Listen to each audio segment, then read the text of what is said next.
out the signals for the Baltimore Colts. Unitas gives to Amici. The Colts are the world champions. Amici scores. It's amazing, sensational, dramatic, heart-rending, exciting, thrilling finish in the history of college football. California has won the big game. 5 seconds left in the game. You believe in miracles? Yes! Unbelievable. This is Phil Steele. This is Mike Burnham. This is Wes Durham. This is Mike Ashley. Hi, this is Chuck Foreman, number 44 of the Minnesota Vikings. Woo, mercy, this is handsome Jimmy Vane, the Boogie Woogie Man. This is Coach Fry with Virginia Tech football, and you are listening to Big Dog Sports Talk. Are you ready to rock? Are you ready to roll? Okay, let's do it. You're in the doghouse with Rick Watson on Big Dog Sports Talk, presented by Pulaski County Sports and Entertainment. Join us in the Family Fencing Studios and chime in on the McClellan Chiropractic chat line. He's keeping cool with help from Little River Heating and Air, but this show is straight fire. And now, the big dog, Rick Watson.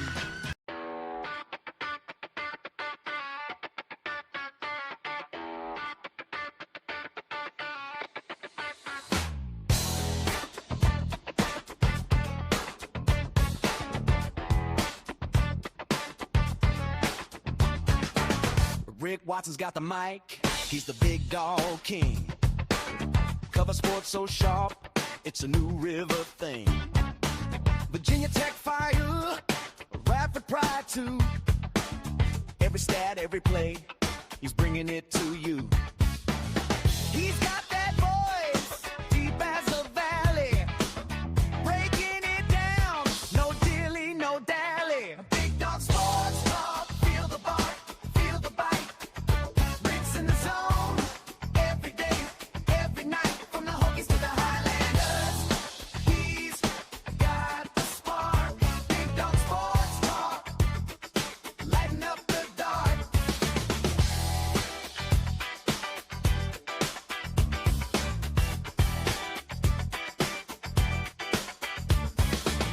He's got the scoop, faster than a sprint.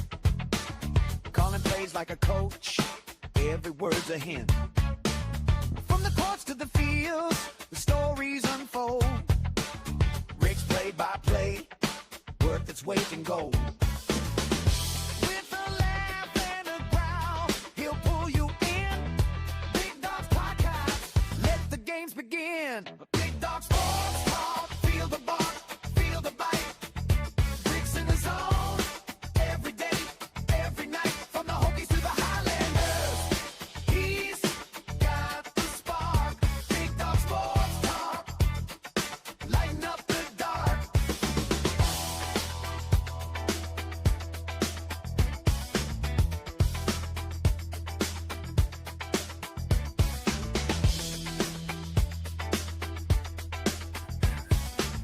Hey, good morning. How are you?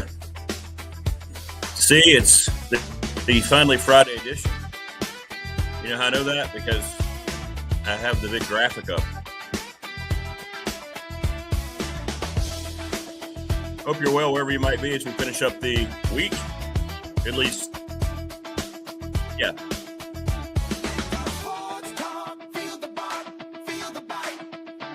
Hit us up on the professional door text line, 540-391-0788.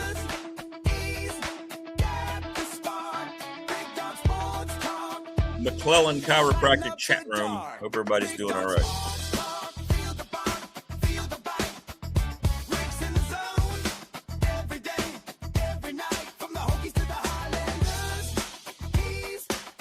Phil Elmassian joins us coming up at 7. Mike Ashley, the open mic. He's in Radford. Then Jen, the Gamecock girl.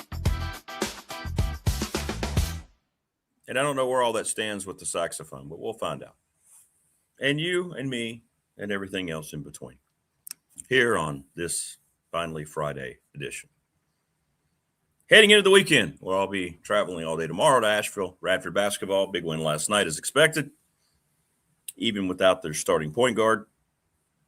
And now they can pretty much clinch third place in the tournament with a win tomorrow at Asheville, who got absolutely lambasted last night by High Point. From the Dedman Center down to the New River to Palm Coast, where we listen to the call. Watson is so smooth, we skip the alcohol. I love Morris. RU wins. BDST is live and online. Wow. So smooth that you decided, was it one of those you got ready to take a drink and you were like, wait a minute, just wait. He's getting ready to call the second free throw. I think I'm just going to pour this back in the bottle. That guy is smooth. Was that the kind of thing it was? Appreciate that, Morris.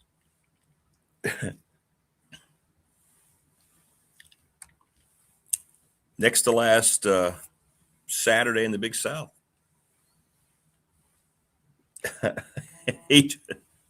He just needed a moment. Never skip the alcohol. That's probably not bad advice, Prometheus.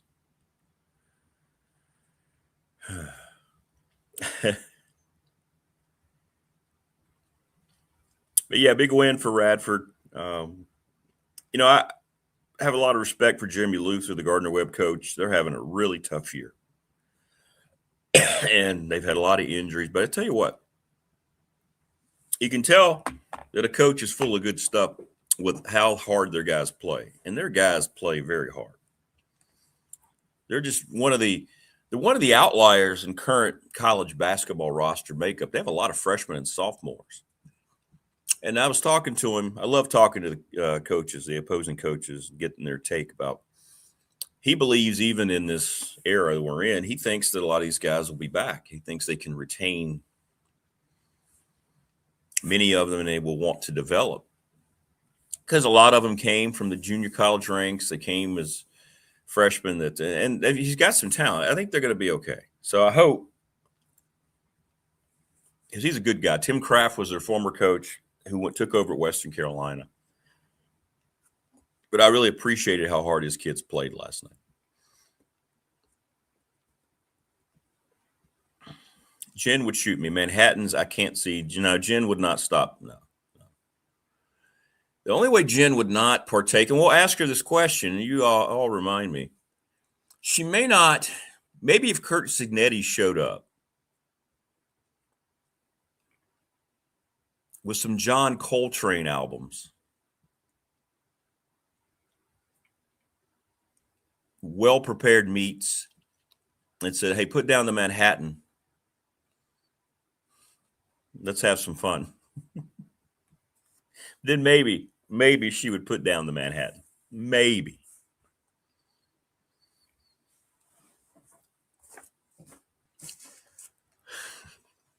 Thanks to Lawson's Mobile Home Supply for sponsoring this program. Give James Lawson a call, 5403-818011. Thanks to Brandon at Top Shelf Apparel for sponsoring and creating our T-shirts. $20 if you want one. The NRV Super Bowl, they have fun times on the weekends. They're open late. Get over there. You get some great discounts. Take your crew over there and enjoy the atmosphere they've created. It's been a lot of money turning that place upside down. It looks great. 382-5525. Reserve your lane today.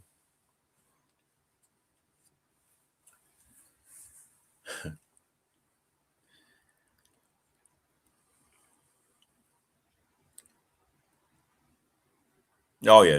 I think she is a cigar smoker, Jen, which doesn't surprise me. Ready, Set, Fun, ReadySetFun.com. Bob Chris, CRST11 at Gmail. Thanks, Bob.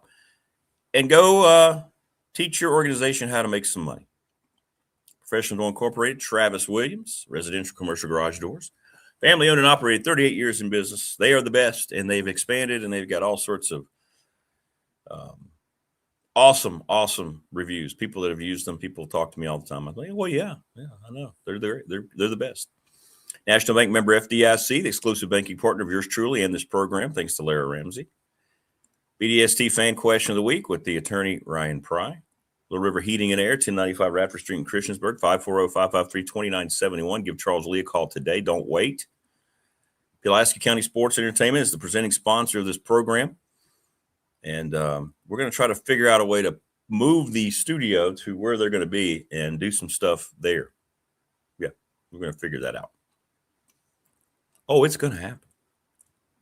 McClellan Chiropractic, thanks to Mark Hunley, 155 Walters Drive. And as soon as basketball's done, we're going over there to film me go through the regime. And Family Fencing, sponsor of our studios. Always special to mention them. They were the first sponsor. Thanks to Jason Green and Company, 540-200-8294. Check them out at familyfencingnrv.com. Yeah, I'm going to go over there and get popped up and down and all around by Mark. It's going to be fun.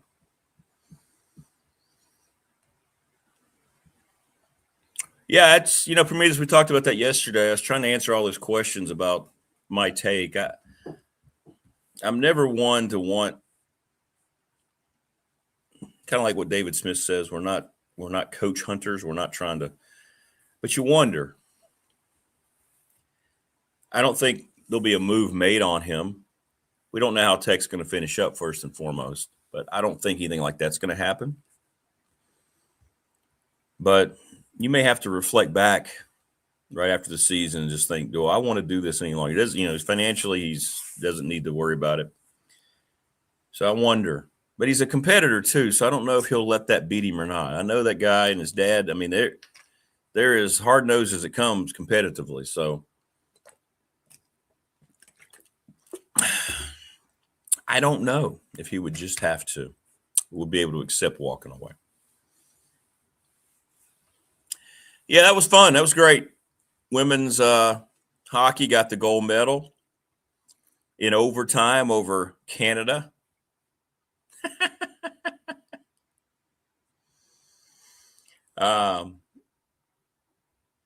Polar opposite, and some of these sniveling, spoiled, horrible people that are representing themselves, not this country, that have gone on platforms. By the way, every one of them who was on record of criticizing the country, I'm so ashamed to be representing the, all did miserably.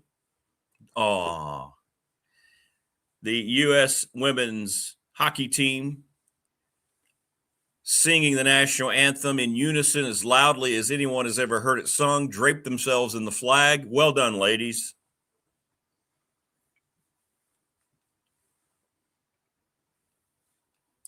Just disgusting. It's taken a lot of my interest out of the whole Olympics. I don't care. I was following them. I'm going to follow our men's hockey team. It's not the same since they're pros, but they themselves they had their press conference, and to a man, they all talked about how proud they are to represent the country. Isn't it a damn shame that we have to sit here and give props to Olympians who talk about how proud they are to represent the country? That's how far the United States has sunk in terms of its political divide. Oh, I tell you what, with all the danger in the U.S., I can't believe I'm here, and I'm very wealthy with all my sponsors, and I was able to train and do whatever I want to get ready for the Olympics, but I'm so oppressed and so scared.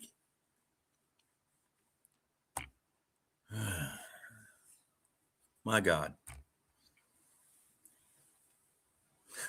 Actual footage of whether it was the figure skater, the downhill skier, whoever it might be.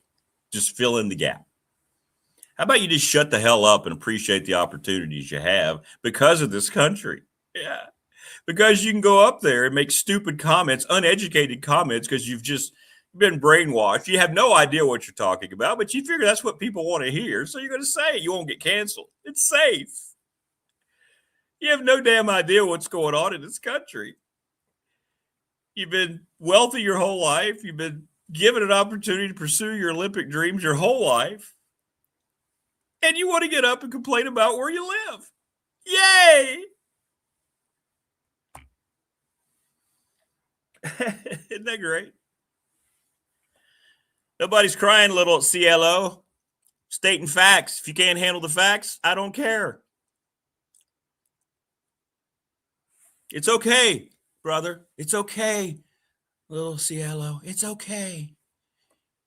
If you don't like the U.S., don't be in here. Nobody cares.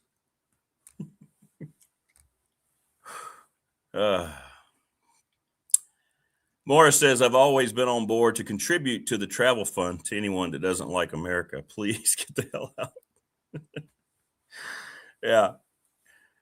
Yeah.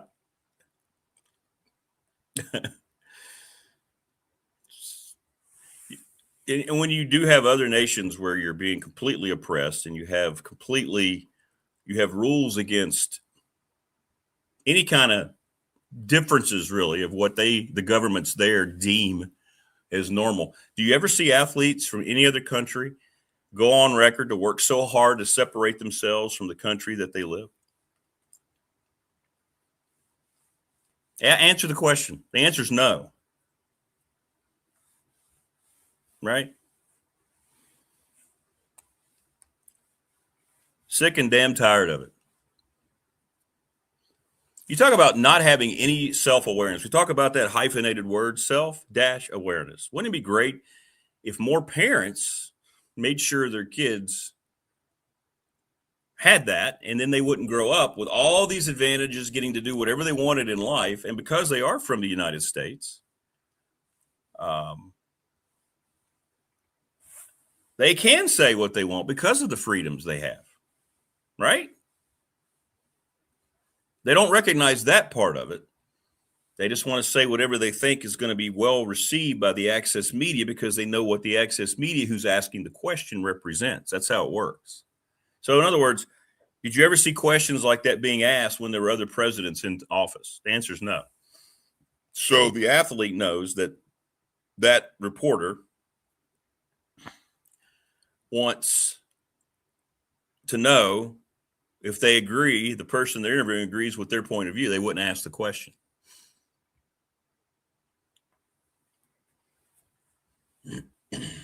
All because they hate the current president.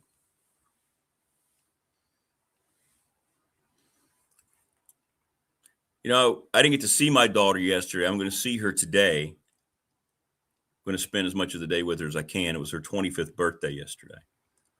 I talked to her on the phone a little bit before our game. And she thanked me. It was really emotional. I got emotional about it. She thanked me for a lot. She said, Dad, thank you for a lot of things, but thank you for helping me understand self-awareness. She said that. As I've gotten older, I always told her, my dad used to always tell me, be aware of your surroundings. So I kind of added that with it. And she goes, it's helped me a lot, she said, as I've gotten older. It's helped me a whole lot.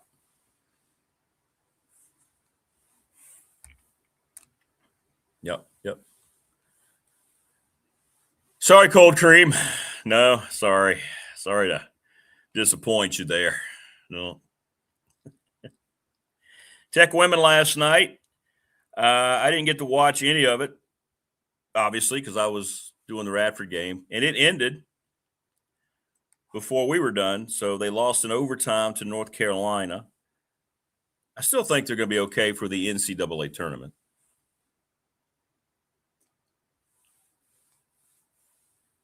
So, yeah. Carolina's pretty good. Tech lost by 3 in overtime. Missed a couple of shots at the end to tie it. So we'll see. We'll see how they respond to that. But the ACC is really deep women's basketball-wise. I still think it's going to be UConn and South Carolina. I know UCLA's got a big record, but if they play one of those teams, they won't be very good, I don't think. UConn is by far and away the best women's team in the country. South Carolina, I think, is next. But Tech's having a good year, and they're playing well. They just ran into a really good team last night on their home floor. Could have won it. They're 20-8. What do they have next? They're at Georgia Tech. No, I'm sorry. They've got Georgia Tech coming to Blacksburg. They should win that. And then they finish up with Virginia. So could get 2 more wins. They should go to 22, and they'll be fine for the tournament. I think. Men have a lot of work to do, but the women do not.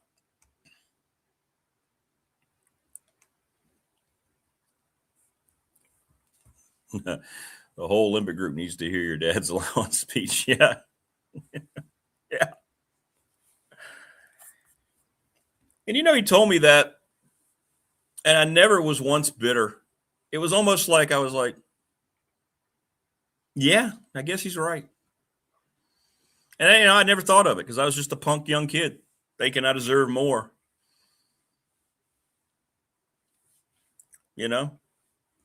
just thinking I deserve more.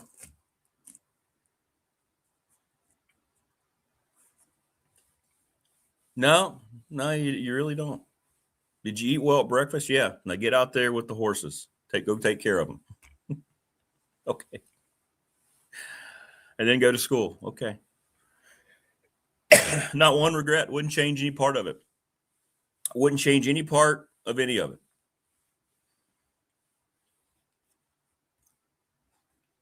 And a lot of it is on current day parents. There's no question. I talked to a lot of high school football coaches, and the atmosphere around most of these programs, whether it's football, basketball, et al., fill in the sport, the interference and I guess you could say the attention of influence from these parents today, they say it's almost to the point to where you just want to reevaluate coaching. And I get it. It's got to be the hardest thing. Kudos to all the coaches who are out there with young people today.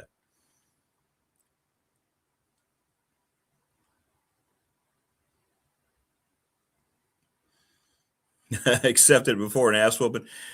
Yeah, but that wasn't on my mind, Morris. It's like I didn't think about, well, if I decline what Dad's saying, he's going to beat my ass. Which, yeah, he probably would have. But it wasn't really that. It was more like I had to go, yeah, that kind of makes sense. It was kind of like, oh, yeah.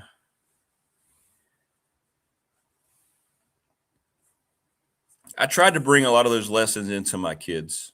I did. A daughter, when you have a daughter, it's a little different, in terms of those messages. But that made me feel good yesterday. We're going to go eat a little bit later on today. Tebow says most parents think their kid's Michael Jordan. Well, I'm just going to tell you this. From all the coaches that I talked to, the biggest problem going on is parental interruption, if you will. And it's not only directly involved with the coach, but they go to the school board, they go create a culture. It's not necessarily conducive to success.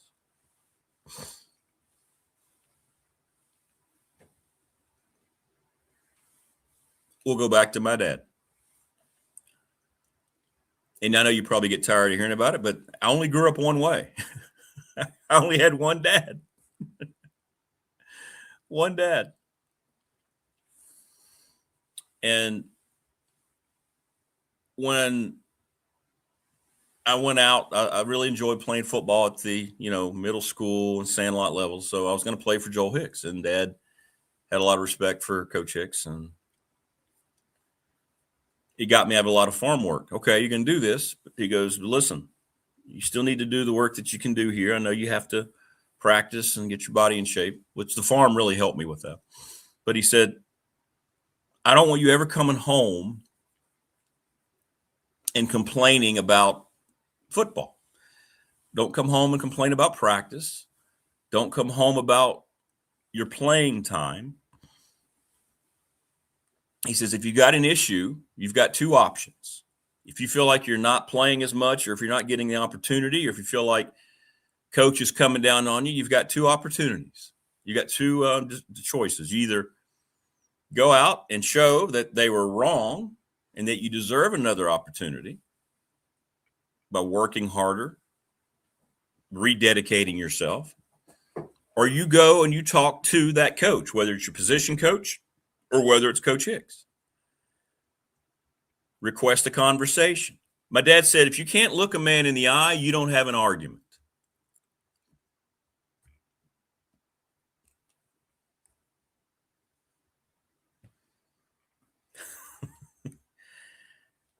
Don't bring it home to the table. Don't bring it home to the farm. We've got work to do here.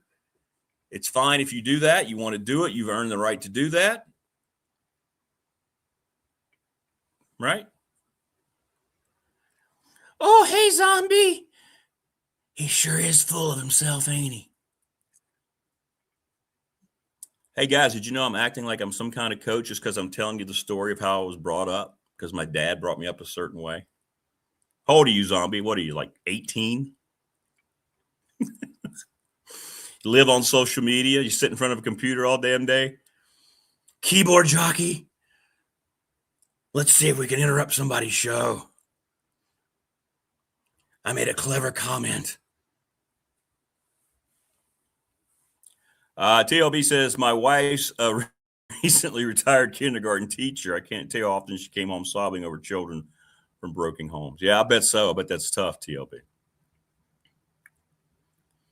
So I never did. I never did go to my dad and complain. And I never really had a problem with Coach Hicks, but I did get jumped on a lot. And you know what I did? I would go out and I would do my thing. The point is, I'm telling my own story. Oh, you're 42. Wow. Well, you post like you're 18, zombie.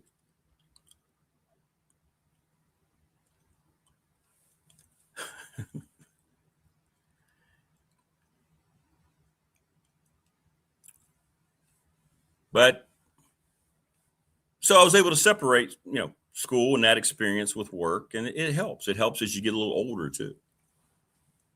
But I think a lot of people want to avoid trying to deal with problems. And I think that these parents that are getting involved with these programs are trying to step in all the time. So kids then feel like they have, they don't have authority from their coach. How can a coach coach them? You know what I'm saying? How can a coach have any influence if the parents always stepping in? And that's what I hear from a lot of these coaches around here. All right. So that's the one thing that I take with me wherever I go. But everybody had a different experience.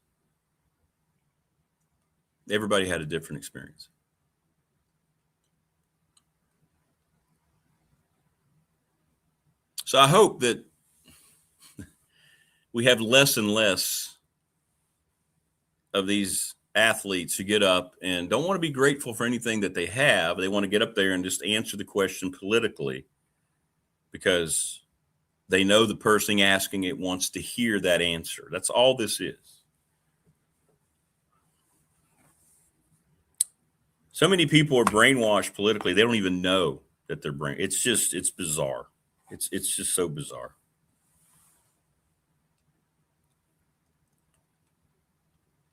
Absolutely bizarre. But I'm going to stand by it. The downfall of this country is centered around politics. It's centered around people that are choosing that over anything else. And that has been ushered on. The fans are being flamed every day by the media, by social media, whatever it might be. Those fans are being flamed every day to create more and more.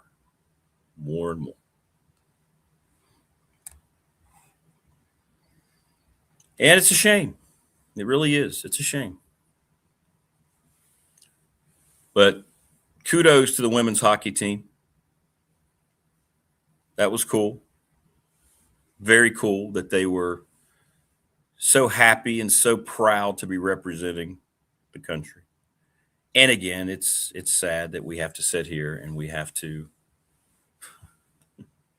give someone an attaboy for wanting to represent the United States in the Olympics. Think about that statement for a second.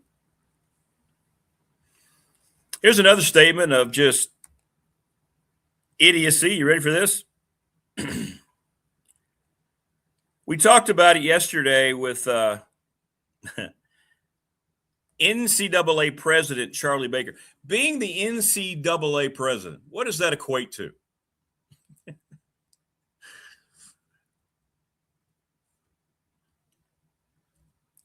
Charlie Baker, of course, saying he is all for expanding the NCAA basketball tournament, and we want it to happen next year. What did we just say yesterday? We were talking about this. It's amazing. Everything we talk about shows up somewhere.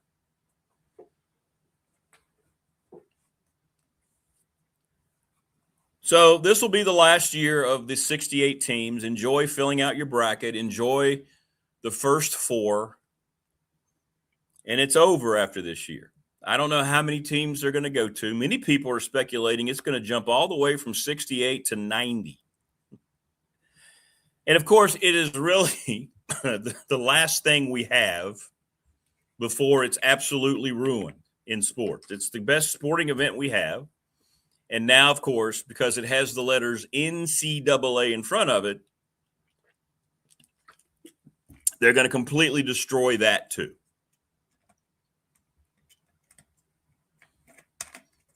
Hello, Jake from Australia. You realize we have 2 Australian subscribers, Jake? Why don't you make it 3? Subscribe, like, and share the channel.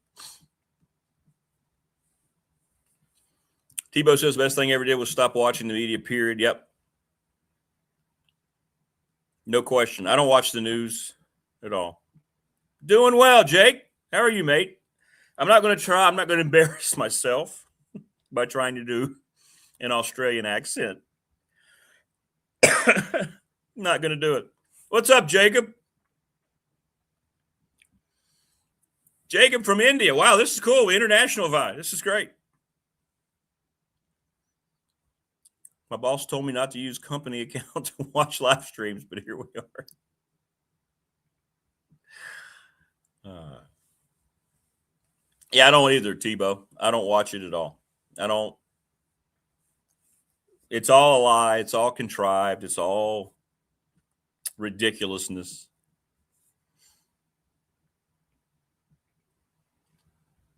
Crazy.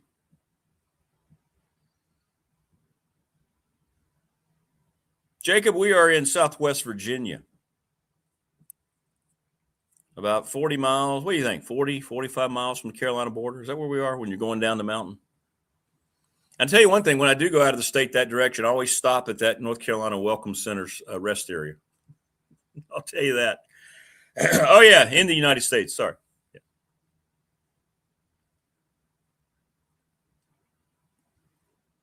Yeah.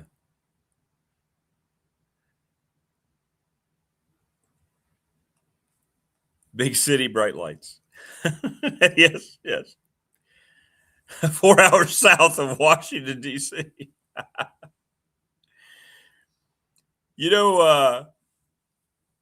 When I go places and, I describe where we are, the best way.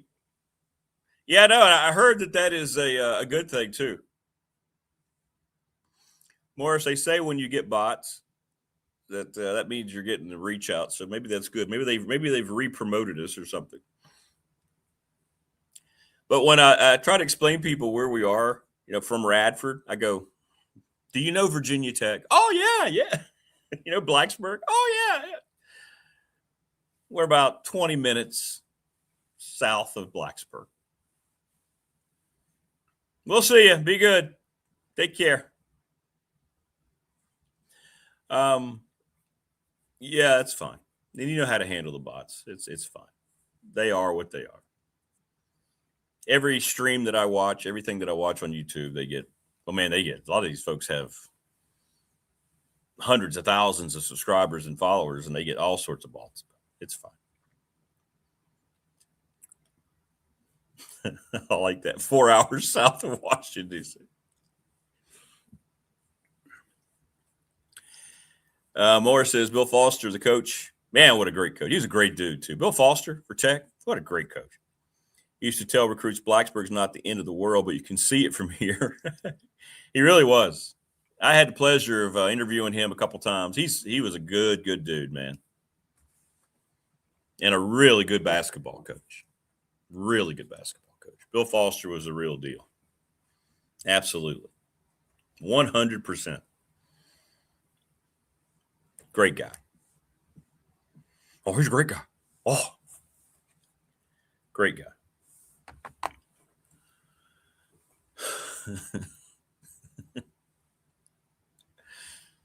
Phil Elmassian, Mike Ashley, and Jen. Mike's in town. Mike was at the game last night.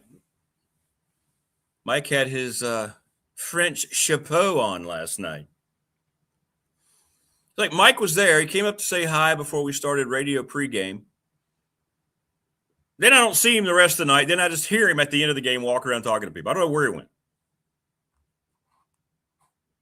But he's at the Highlander Hotel. He'll be doing his open mic today from the Highlander Hotel.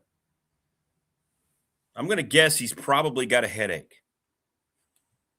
Just a hunch. Maybe I'm wrong. Got a lot of compliments on all the shows. So it's interesting. Yesterday's show, and then Lauren Sisler, great stuff.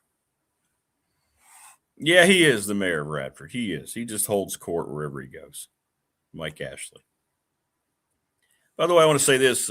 Speaking of football, rest in peace, Richie Hassan. Richie was a few years ahead of me in high school. Matter of fact, he played with Todd Grantham. We'll talk about Richie next week. But he passed away. He'd been battling cancer for a long time, and I just got that notice this morning. Very sad. Richie was a really good dude. Really good dude. So thoughts and prayers go out to Richie and his family. Horrible loss. Horrible loss. I know his wife a little bit. She's a great lady. So, did Bill Foster get $500 per appearance? That was before the show. No, and I guarantee you, he would not have charged me or wanted to charge me. These Olympians forget they got to come home at some point. Good luck, idiots. Ask Billie Eilish. Yeah, that hasn't gone very well for her, has it? Just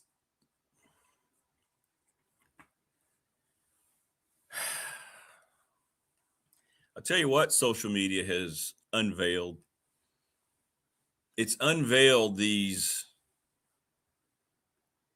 celebrities for what they are. And I no longer have use for really any of them. That's why modern movies don't excite me when you see what the actors say and the things that they side with.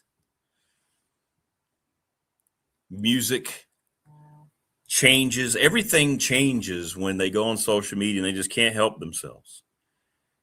And I don't know what they think they're accomplishing, because all they're really accomplishing is making sure that they lose money because they're going to drive away half the country.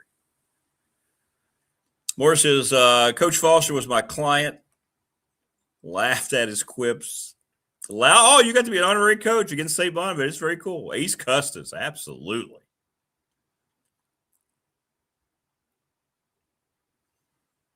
Oh, is there another Top Gun coming? Thank God for that movie. That saved cinema for a while. Tom Cruise, who's not one of the idiots that gets on social media. Who you think you're influencing, I don't know. But good luck with that. So there's another Top Gun Maverick. I tell you what, I hated the original Top Gun. When we have Big Dog Pop that's going to debut this spring, we're going to get into all this. Could not stand Top Gun. Still don't like Top Gun. But, man, did I like Top Gun Maverick. Top Gun Maverick was a really good movie. Absolutely it was.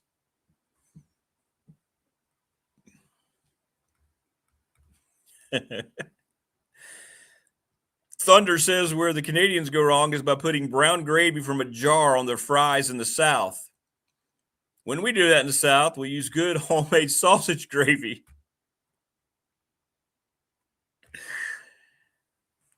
I don't know if you can put gravy on anything that doesn't make it better.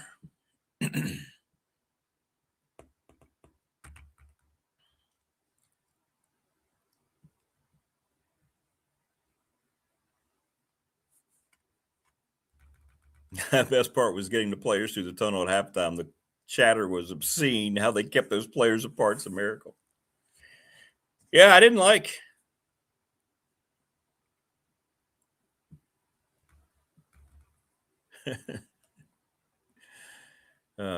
Didn't like it. Didn't like it. Tebow, there you go. I've never seen any of the Top Gun flicks. And I did 10 years in the Navy.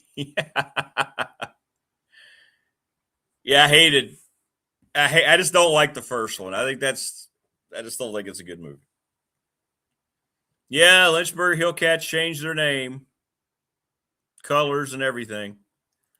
Tootie. Yeah. You know how that rebrand went in Salem. Yeah, no doubt. Robert Duvall was one of the good ones, Prometheus. Yep, a lot of great roles. Good actor. Good actor. What was he in his 90s? Good for him, man. What a great life.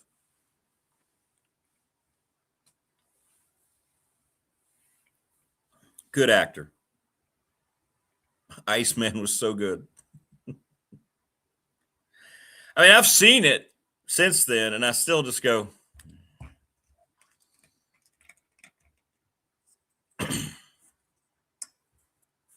I mean, that movie doesn't hold up.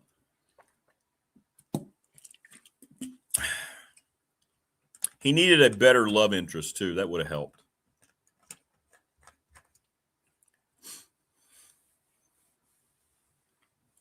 Yeah, absolutely. Thanks, Tebow, for your service.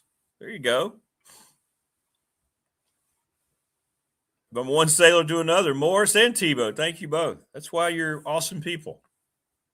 Awesome people.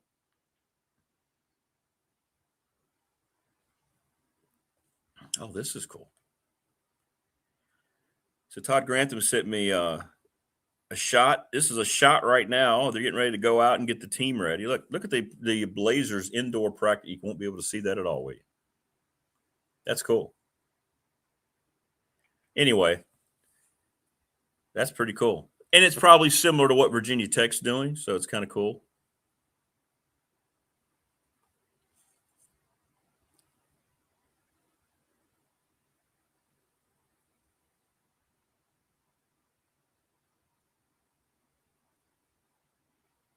And I'm letting Todd know about Richie in case he didn't know.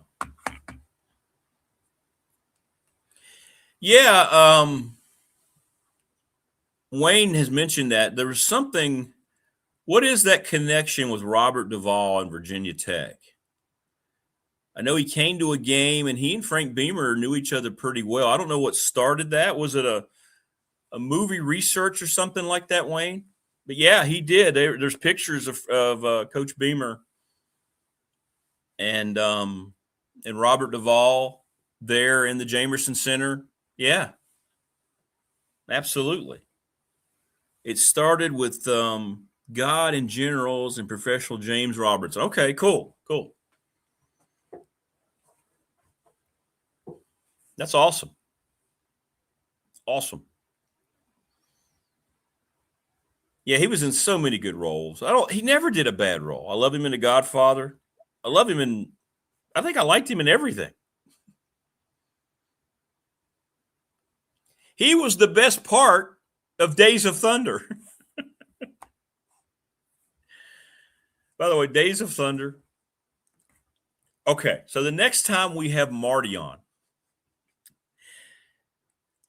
back when we started the show, Marty was reporting for NASCAR.com.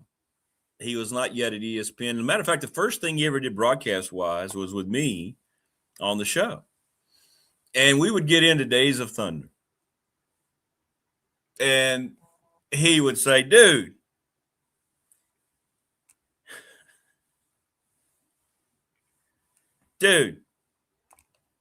how in the world did he get that dirty in the car? He goes, Rick, we're not covering dirt track racing. I got to get Marty to tell that story. Yeah, if you can see Days of Thunder and see what was his name? Cole Trickle, a play on Dick Trickle. And he gets out of the car. He's filthy. It's like he's been rolling around in the mud for an hour and a half instead of driving around Daytona. Terrible movie. All right, and get ready. You going to lambaste me? You ready? I've never thought Nicole Kidman's attractive at all. That was his love interest. I think they got married after that movie.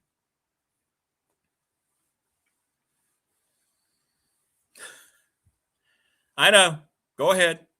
If you're a Nicole Kidman person, throw it at me. So these are the kind of things we're going to get into on Big Dog Pop. Yeah.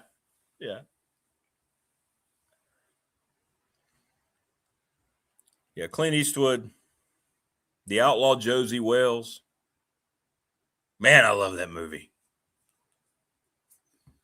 So good. Dirty Harry. Well, you have to ask yourself. Oh, man, what a great character. Do I feel lucky? Well, do you, punk? God, so good. Hey, we've got Antarctica. Add that. Subscribe, Neo. You'll be the 14th country to subscribe to the channel. Yeah, Clint Eastwood's an all-timer. An all-timer. Julia Roberts. Yeah.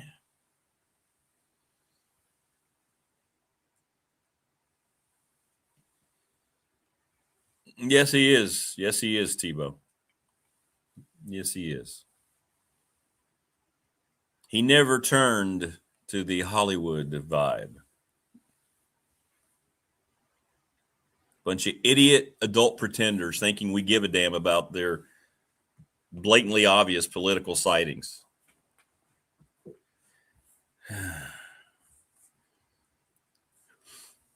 Not okay. Let's go back to that era. So we're talking. Who was it for me? We're talking about major actresses at the time. I'll tell you one. I'll tell you. You may not even remember her. But does anybody remember Rachel Ward? Remember her? She was in Against All Odds. And then a lot of other things, too. I was a big fan of Rachel Ward. Let's see if I can find Rachel Ward. I'm sure I can. You know how much fun Big Dog Pop's going to be? It'll be a lot more unfiltered, too. Rachel Ward.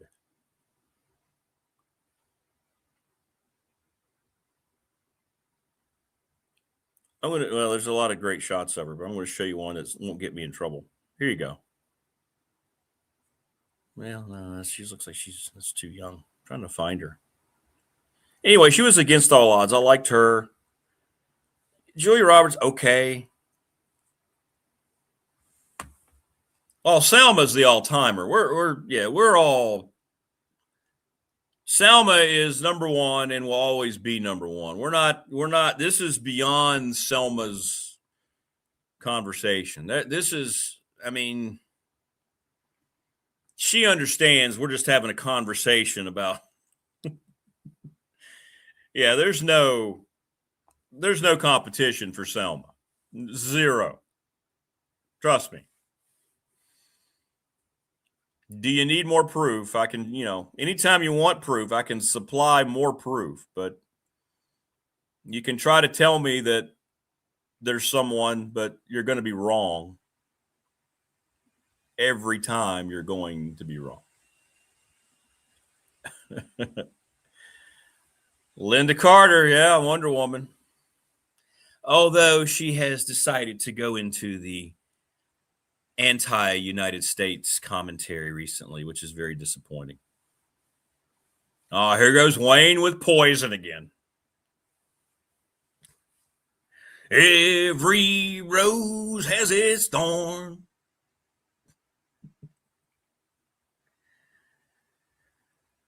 The song that doesn't rhyme that they were able to get away with.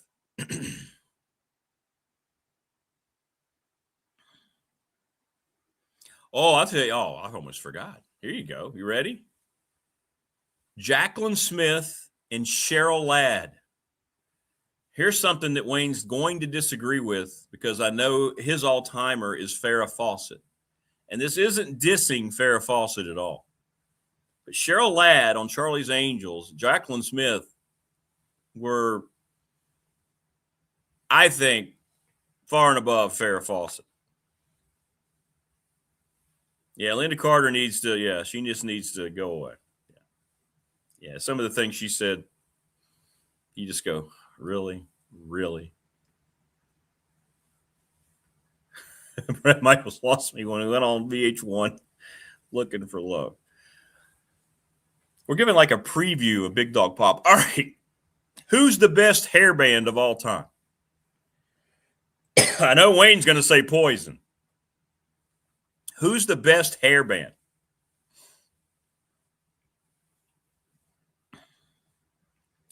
That's a loaded question, man. Don't say Guns N' Roses because they're a true rock and roll band. I'm not going to put Guns N' Roses in that category. Guns N' Roses is an all-timer. So I'm going to separate Guns N' Roses. I know people are going to say GNR, but I'm not going to count Guns N' Roses because I think Guns N' Roses goes beyond just being a hairband. Hairbands are like Poison, Cinderella, Motley Crue. Oh, Rat. Rat, yes. That's a great call right there, Tebow. Round and Round. No, I don't think Van Halen's not a hairband either. They're a legitimate rock and roll staple. Yeah, Rat. Yeah, the Crew. Yeah, Brian, Motley Crue, but they were terrible people. Yeah, they really were.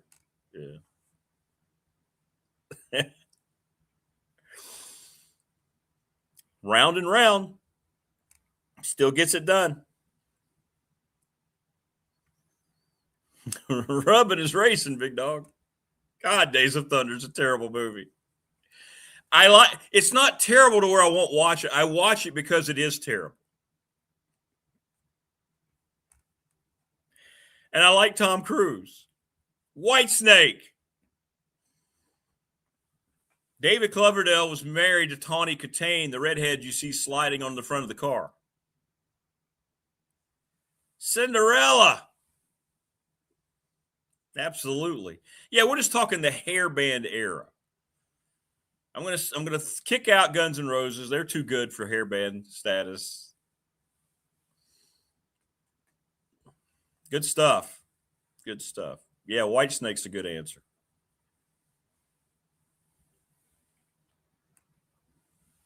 Skid Row. Tesla. We've gotten into Wayne's wheelhouse right now. What's up, OK Maine? Thank you. Thanks. Subscribe to the channel. Welcome. Yeah, the Whitesnake video, Tawny Katane in that video. I like, you know what? I'm gonna date myself, Maine. I like OG rap music. I'm not big on a lot of it today. No. I mean, I'm not offended by it. I hear it all the time around our basketball team. It's fine. I don't. But no, not really the new stuff. Not really the new stuff.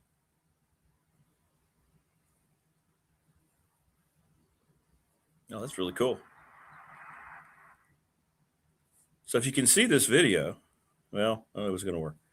Todd has that's them. See that moving? That's their field house this morning. They're getting ready to have a little walk through and workout. See that? How cool is that? Can y'all see that? Okay.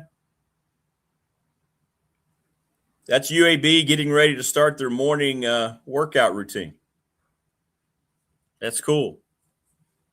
That's an awesome facility, man.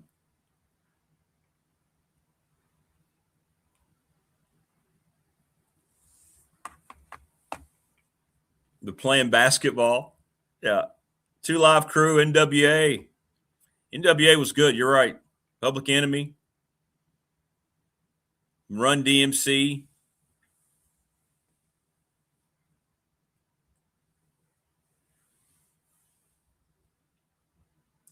I mean, I still like Rapper's Delight, man. I do.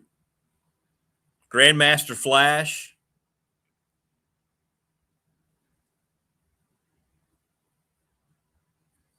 Stuff like that.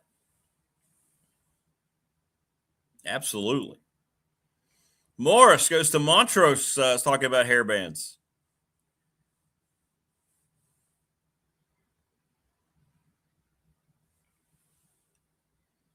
Break dancing. Yeah.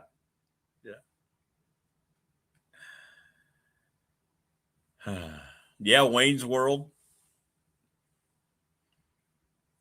The Bohemian Rhapsody scene in Wayne's World got that song back into the mainstream. And they do, they go through all the. They had Freddie Mercury was on his deathbed and was really sick, and they had shown him about a year ahead of time what they wanted to do with that, and he signed off on that.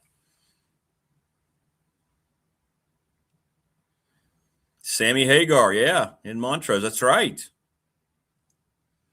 Yeah, it's about all we can do with the old request show, Prometheus, since we can't play the music or I'll get dinged. It's Christmas time in Hollis. Queen's mom's cooking chicken and collard greens run. DMC. Yes, sir.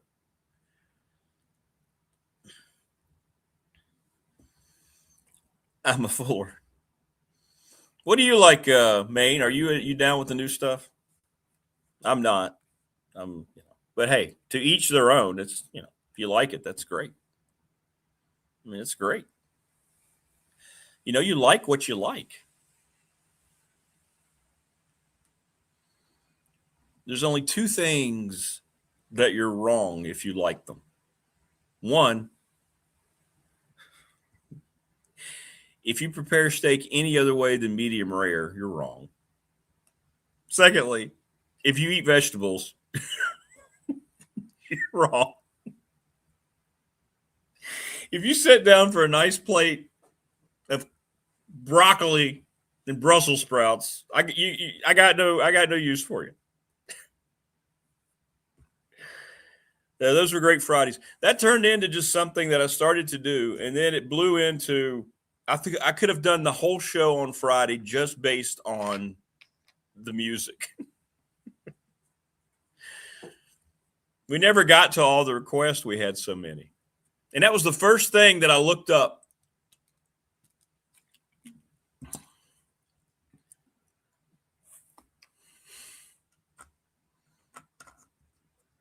That was the first thing that I looked up. And then I read all the rules. And I realized, we can't do the music on the new YouTube show. And it was very disappointing. You know what? It bothered me so much, I almost didn't do the show.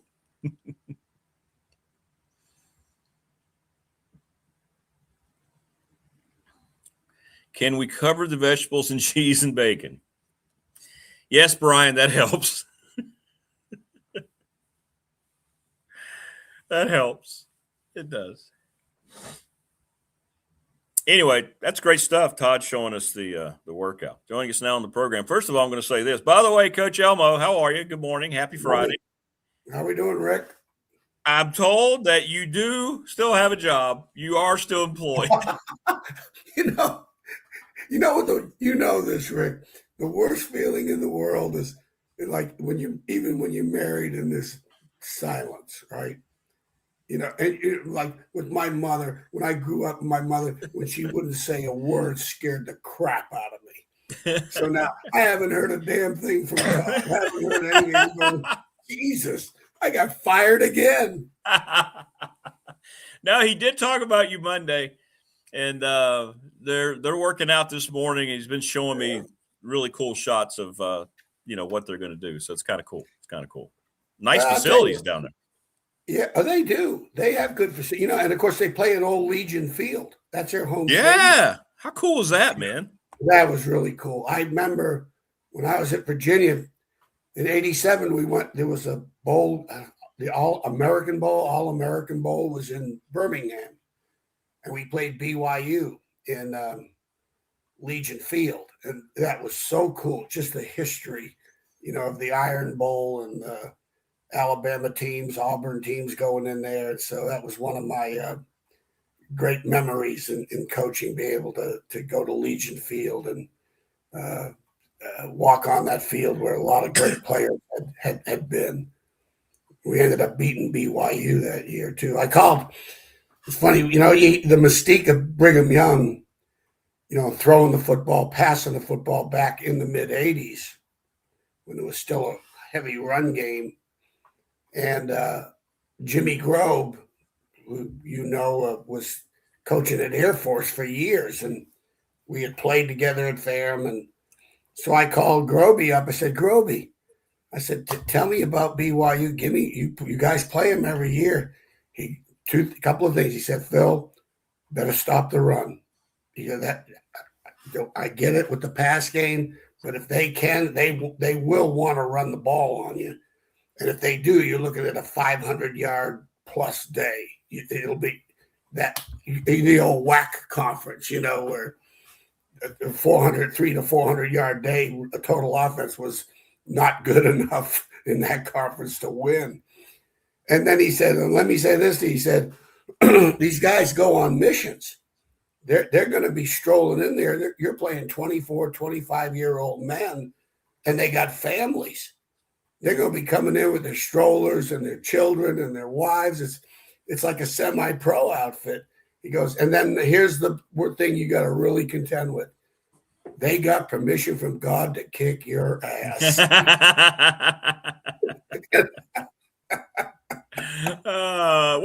Didn't they say something similar about Notre Dame with touchdown Jesus? Oh, yeah. Something about that too. Yeah. That's great. Yeah, that Notre Dame bring all the priests with them, and it's like no chance. Yeah. Hey, people in chat are asking, Coach, what is your most memorable team? Do you have one team that stands out, your favorite? Now, that's got to be a tough question for you because you've been around so many good teams. But is there one that stands out to this day when you think about it, you just kind of smile, the guys or what you accomplished? Well, because when you're thinking of the team, you're thinking of all these players that provided great moments. And right now, for me, being retired, memories are endless. I've been so lucky to be. That 93 Virginia Tech team was so special to me from where they came from, how that went about. There was no portal, there was no NIL, had to do it within the roster. Coach Hulch hope I can remember these things now. In turning programs around, he said one of three things have to happen. Your seniors have to be playing at their best. And if not, you got to be ready to delete from the team. And then you got to be ready to add to the team. And the only way you could add was with a maybe junior college player, and you can only get one or two a year in most programs. Or you had to do it with incoming freshmen, or internally within the roster, finding players within that roster who maybe had not played, but had enough talent and were tired of losing. But that announcement, when it was announced after that Syracuse game that we were going to the Independence Bowl, you literally had thought we were just invited to the Super Bowl with those players. That in that meeting room, I'll never forget it. And I think you could bring Dave Brain on. You could talk to Frank. You could talk to Bud. You could talk to Todd. That moment is still in my mind. We'll never leave it because it was special. Yeah. And then, of course, what it became after that, too. That was the budding, right? That's the buds on the tree that started the whole thing. Got the whole train rolling right there in 92. Yeah, well, there were some really special players. We had William Yarborough was a walk-on corner for us that played great kid. He's had a smile on his face all the time. And Torian Gray and Lawrence Lewis and Hank Coleman and Waverly Jackson, and Jeff Holland, on and on and on. And, sprinkling in some freshmen there and George Del Rico, J.C. Price. It was an amazing group. And, if I'd done this today, I'd be thrown in jail. We full padded Monday through Thursday. We did full pads Monday through Thursday. Now, we didn't have them long. I learned this, Rick, that I liked short practices. I hated long practices. That's what Signetti just said. Yeah. Hated it. I had a philosophy, Rick, the more time you have, the more time you get to waste. More is less. The more time you have, the less you get done. You end up more talking than you do coaching. Yeah. Well, I like the short practices because, that clocks, you can't have but so many timeouts in the game. You're on the clock. The toughest opponent you have in this business is not who you're playing, it's time. It's the toughest. It's the toughest opponent you got. It's the fight within the fight. And so who's using the time efficiently? The best. It's practice harder, practice smarter, the combination of the two. And that's what I did. I never kept players in a body of work for more than 4 plays. In other words, the first team would get 4, the second team would get 3, and I'd even give the third string guys a couple of shots because I wanted the mentality of a 3-and-out mentality. I hated keeping players in a body of work and practice for 5, 6, 7, 8 plays. And a lot of people would say, well, what happens if they get an 8-play drive on them? I go, not my problem. They scoot the third downs up. Okay. I'm not coaching for the 8th play. Let's go 3-and-out, punt. And we wanted that mentality of a 3-and-out mentality and get the job done at the most important time. And that's right now. I've had players come in my office and say, Coach, I didn't get enough reps. I go, well, what'd you do with the ones you got? There you go. What'd you do with them? I mean, I got to the point where I'm saying, I don't need 2 more reps to find out whether you're ready to perform or not. Just give me 1, give me 2. And give me the best 2 you got.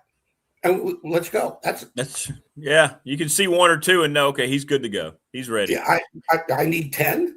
Yeah, right. Right. You're going to give me 2 out of 10, and no. So that's what I would always, when they would come in and say, "I'm not getting enough reps," I would say, "Well, what'd you do with the ones you had? Let's get the film up.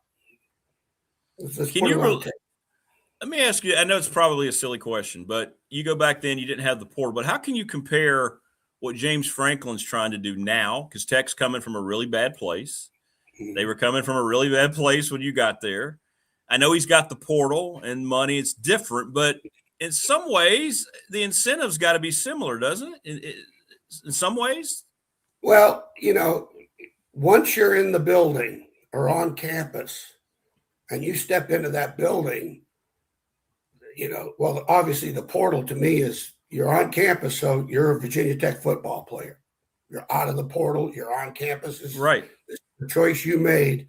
So, I don't want to see you wearing any other thing but Virginia Tech gear when you walk in this building or even around the campus. If I ever catch you wearing another, back in the day in the 93, I think our players in 1992, Virginia Tech wore more Miami stuff than they did Virginia Tech stuff because they wanted to be Miami.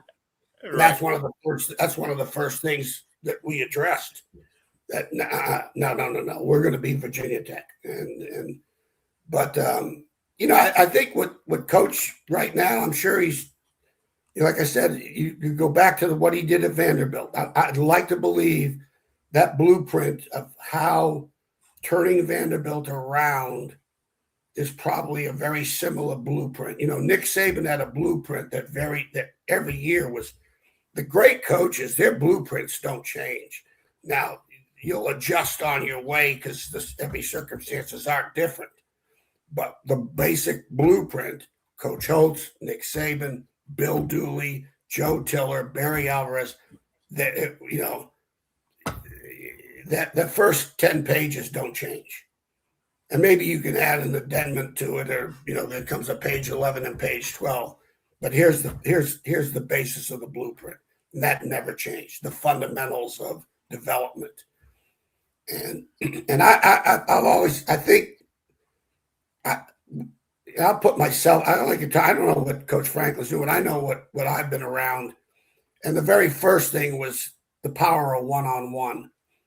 I think I'd like to believe, this is what I'd like to believe, that their coaches are visiting with their players, assistants, one-on-one.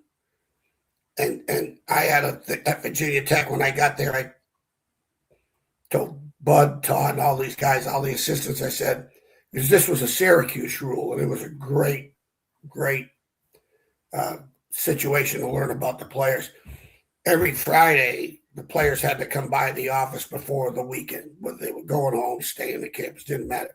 They had to sit down. Every player had to sit down with their position coach for at least 20 minutes, and there was absolutely no football conversation. None. And you know, how's your family? And I would have them fill out an academic performance sheet of what transpired the week, and then what was going to be expected of you the following week, what exams you're going to have, what quizzes you're going to have, what papers you need to write. And they would have filled that out. So that was one of the first things. And I would ask them questions. How'd you compete in the classroom? Give me a 1 to 10. Were you competitive in the classroom on a scale of 1 to 10? Did you compete? That doesn't mean you have to be talking, but did you go there with a competitive mind, you know, to learn? Sure. And most those things, and we got to learn a lot. You get to learn a lot about players. You know, next thing you know, I'm at Syracuse. I found there was one player I had. He had a child, had a baby. You know, they weren't married, but they had a girl. They had a baby, and that's a whole different world now. Yeah, I told them, right. well, you're 19 going on 30. So, yeah. You know, and you find you probe and don't ask the yes, no questions. You ask the who, what, why, when, where, and how questions about their families. You got brothers, you got sisters. Tell me about your family. You know, just those are the things I think where you really get your bonds of dealing with players. And you know what? The three best basketball coaches I've ever worked for and with, Ron Bradley at Radford, Mike Jones at Radford, Bonnie Hendrickson at Virginia Tech, all had that same philosophy, coach. They didn't want to sit down and talk to the players about basketball. I never heard Coach Jones around team meal talking about, but he just wanted to talk to them about their lives. And there were some guys who had children and family and at school. And it's funny you say that, because all three of them had that in common. Bonnie and Coach Bradley and Mike, they all have that. It's interesting. Yeah. You know, that they care more about that. Yeah, it's true. Well, the thing, it's like what I wanted on the football field, I did it going through a back door. I back channeled what I expected on the football field, because the one thing about the academics, which to this day, I still think if you don't hammer, if you have an apathetic academic football player, you're going to have an apathetic football player. Yeah. Period. The decisions you make off the field will have a big correlation of your on-field decision making. It's not you don't. Oh, he's a great hard worker, great kid on the field, but off the field his decisions are terrible. They don't work that way. Your off-field decisions because everything you do comes under one umbrella. I had one rule: protect your football team. Yeah. Protect the team. And so going to class is protecting the team. Not going to class, you're not protecting your team. That's right. Good point. And those are the issues. And I think Coach Franklin, with his Vanderbilt experience, you know, when you get, you know, having gone to William Mary, having coached at William Mary, having coached at the University of Virginia, and not just saying that these other schools aren't great academic schools, but the academic challenges. I know at William Mary, I'm sitting to the left of I'm sitting in that biology class, and to my left, there's 1,500 on the SAT, and to the right, there's 1,400 on the SAT, and they're all valedictorians. And here I am. So it's not what's being taught, it's what you're competing against. You know, what the hell? Yeah. Math.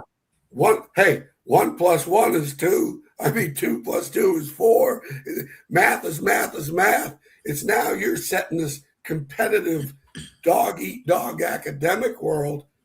You know, when I walked in, I got a standing ovation because they know that the curve would be adjusted. All right. Coach Owens here. Yeah. But, That's funny. That's funny. Yeah, but, you know, I think what Coach Franklin, you know, I'm sure visiting with the players one-on-one, getting to know them, especially the portal kids. I look at the portal kids to me would be like freshmen. They'd all be freshmen to me in my eyes.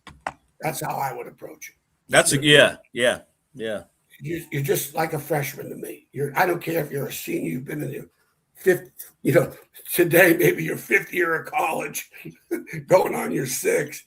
I would approach you like a freshman, and to a point in terms of me getting to know them and what makes them tick. And academics was always one of the better ways to challenge them because it's their control.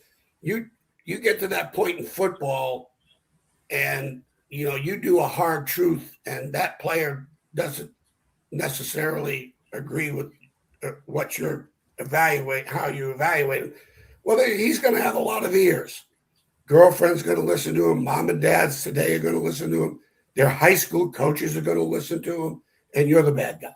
Yeah, you're the bad guy. Right. All of a sudden, you are keeping my son from being an NFL player. You know, blah, blah, blah, blah, blah. And normally, usually, Rick, and this is my experiences, the better the student, the better the player. I wonder if that's still going to be true today.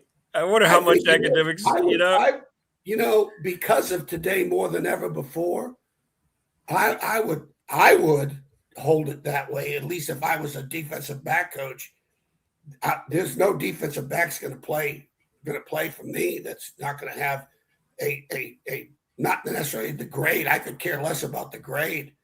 I don't care if it's an A, B, or C. I care what they represent, what grades represent. I would tell. Oh, so you're telling me you want to be average coach? You want to coach that makes D's? Right. That's what you want? You're okay with that? Because I'm not okay with this. And it didn't matter about the grade. It's what the grade represented. Where's the discipline? Where's the more importantly, where's the accountability? You know, to you and your family, more as much as and your future and the people that you know care about you the most. And so those are the things that I think in the off season to establish your foundation of your expectation on the field is you challenge them with the off field decision making that they're fully accountable for. You know what I always used to say, what athletic director is going to call you in and say, hey, look, I just got a call from so-and-so's parents. You're on their ass academically. You got to back off. Yeah, don't do that. Yeah, you're not going to hear that. Yeah. Never. You go ahead and fire me, please. Make my day. So, you know, so I did the things that they had absolute control over. Because football, there is no control. They have you can't control who's in front of you, who's behind you. All you can control is what you're doing right now. And those are the type of people you want. And I'm sure Coach Franklin, his Vanderbilt experiences particularly, I'm sure, I really believe you're getting that. I think you're going to get that. You ready for a Coach Elmo brag?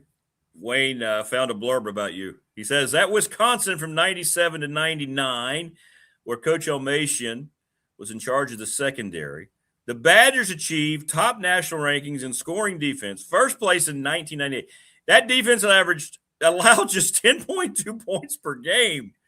And in 99, just 12.8 points. Wow. Really? You didn't allow 2 touchdowns per game?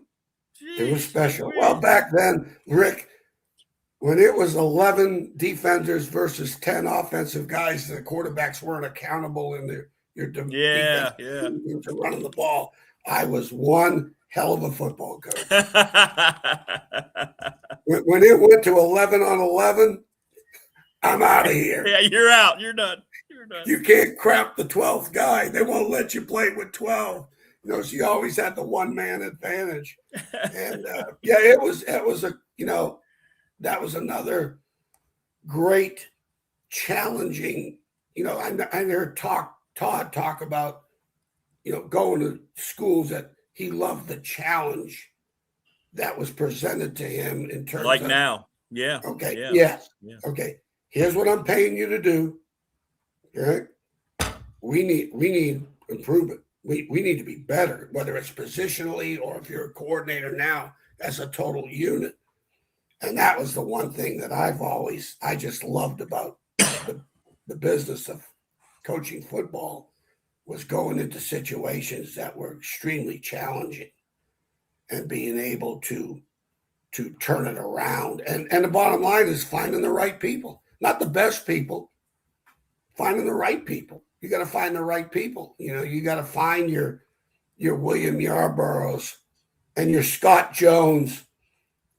Scott Jones was from Bristol, Virginia, was a fifth-year senior walk-on. Been there going on his fifth year as a walk-on.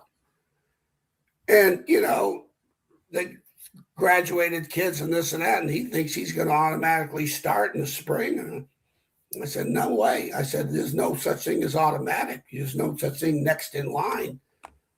You got to earn it. And I had a freshman I wanted to see in front of him. He never quit. He could have quit. He would have quit. Today, they'd have, not because of him, because of the outside influences, they'd have quit. And he stuck it out. I started Larry Green the first game, and then Larry got hurt. And he started. Then Scott Jones was his backup, and he started and never lost his position. There you go. And we had Tyrone Drakeford, second-round draft choice. He was voted, Scott Jones was voted the most valuable defensive back that 93 year. And he was a fifth-year senior walk-on. And you talk about gratifying from a coaching perspective. Those are the moments that just really, you say, okay, yep, you did good. That had to be a great feeling. A fifth-year walk-on like that. That's cool. I had two of them. Eric Hayes was another one in 85, fifth-year senior walk-on. Biochemistry major at Virginia Tech. That was a different. Both kids were over 3.0s. They were on over 3.0s. But Eric Hayes was biochemistry at Virginia Tech. And I love smart guys. I'll give you one quick story, Rick. I think you'll appreciate this. I love smart guys. I call them problem solvers. Guys that take information, process it, done. Steel trap mind. I'm at Purdue. Joe Tiller. You'd have loved Joe Tiller. Yeah. You'd have loved him. This man never left the 60s. Okay? Yeah. He never left the 60s. All right? But he was an old offensive lineman and line coach and very unassuming, but just wonderful, wonderful human being.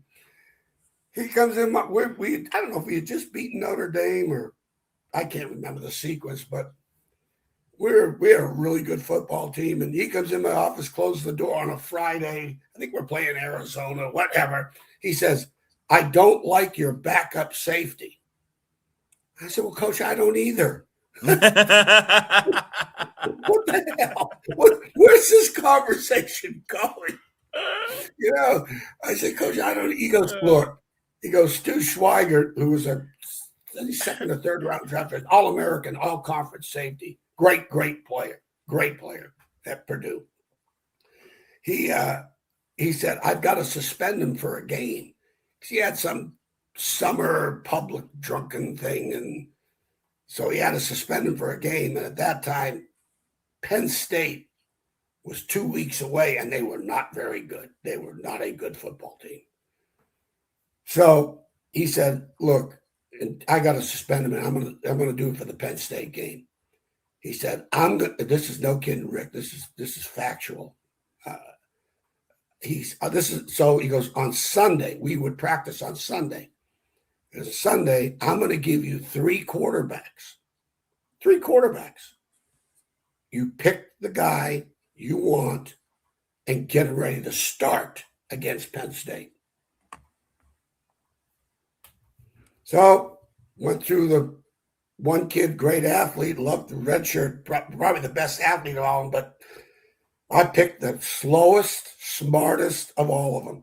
This kid was a walk-on quarterback. I think he was either second or third string. They scholarshiped him. His last name was Smith. I'll try to remember his first name before it's over with. And I picked him. So in 2 weeks, he's the number 2 safety.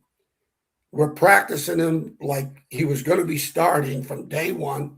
And he was a 3.8 student at Purdue, which is academically was a great school, challenging school. We had smart guys. You had to be. You won't make it there.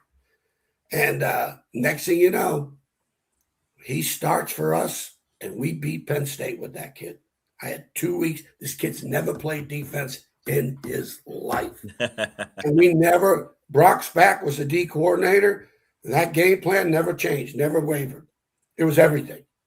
And when I got to Purdue, I brought Brock was not a big man cover guy, big blitz guy, and I brought a lot of the Virginia Tech stuff to Purdue that year, and because we had great players.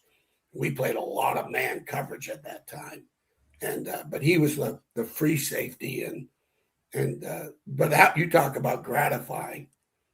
2 weeks. So I've always told coaches, don't tell me you can't get a kid ready to play. Yeah. I had 2 weeks to get a quarterback that's never played defense in his life. And then the next year, he was a full-time starter. That's awesome. On a really good Purdue team. I had left. Awesome. I went to Nebraska. That's cool. So, that's so cool. Well, as always, Coach, it's great, man. I love hearing all this stuff, and appreciate you jumping on here on a Friday. It's raining outside. I hope you stay dry wherever you are. We got poured down rain. Raining here tomorrow. Yeah. Yeah, the challenges today are in football are but I still think I'd like to believe, and Rick, I don't know. No is K-N-O-W. Who the hell knows? Yeah. But I'd really like to believe, and not that it's old school or the old way, there's still ground roots of relationship between coaches and players.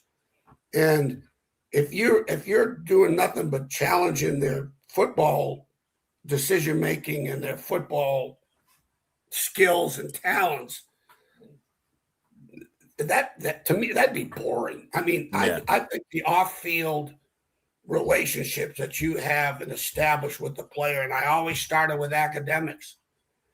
I wanted the B student to be the A student. I wanted and then when I got to the D's and F's, we're not doing this.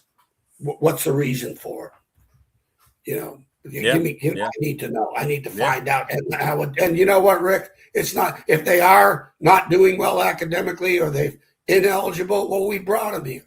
That's right. And you go back to the high school. What would kill me is if you got a kid with 1,100 SAT and a great student, and all of a sudden he comes to college and he's got like a 1.8.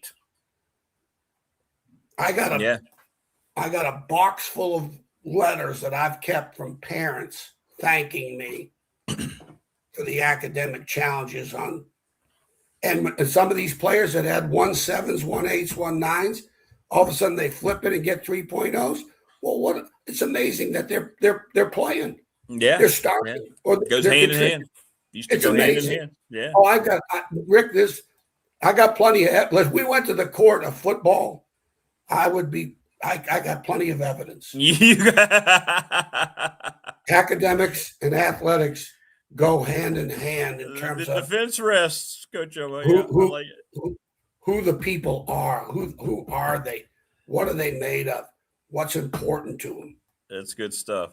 Stuff. All right, Rick. All right, that was fun. Thank you. Have a great weekend. I will, man. You too, Coach. We'll talk to you. Hey, I'm going to listen to the rest of the show and see if Jen's going to play that saxophone. I know, right? You got everybody on pins and needles. I know, right? We're waiting. We're waiting, Jen. I know. All right, bro. Have a good one, buddy. All right, man. You too. All right, there you go. Coach Elmo here on the program. Good stuff. That was a great stats, Wayne. How about that? Coach Elmo. Jeez Louise, 10.1 points per game. It seems impossible. And then 12 points per game. Wow. That was good, huh? Pretty good. Hit us up. Subscribe, like, and share the channel. Mike Ashley, open mic. He's at the Highlander Hotel. I hope his stuff works. Yeah, how good was that guy? He was a big part of Virginia Tech. Turning the corner there. Bud Foster still talks about Phil Elmassian all the time. Like, just say the name Phil Elmassian around, and you can't get him to stop. What a great time. Great people, too. Man. But, yeah, the great coaches that stand out to me never mentioned basketball around them. I hope people realize, I know where Virginia Tech basketball, women's basketball went under Kenny Brooks, but I hope people realize that was, well, Carol Alfano was very good, but Bonnie Hendrickson is absolutely, she's one of the most brilliant coaches I've ever been around. I hope people understand how good Bonnie Hendrickson was. I'm going to get Bonnie on here. I learned a lot from her. I still think about watching her practices and how she taught, and man, she was so good. I hope people understand that. I think looking back, if Jim Weaver were still with us, he would say one of the biggest mistakes he made was letting her get away.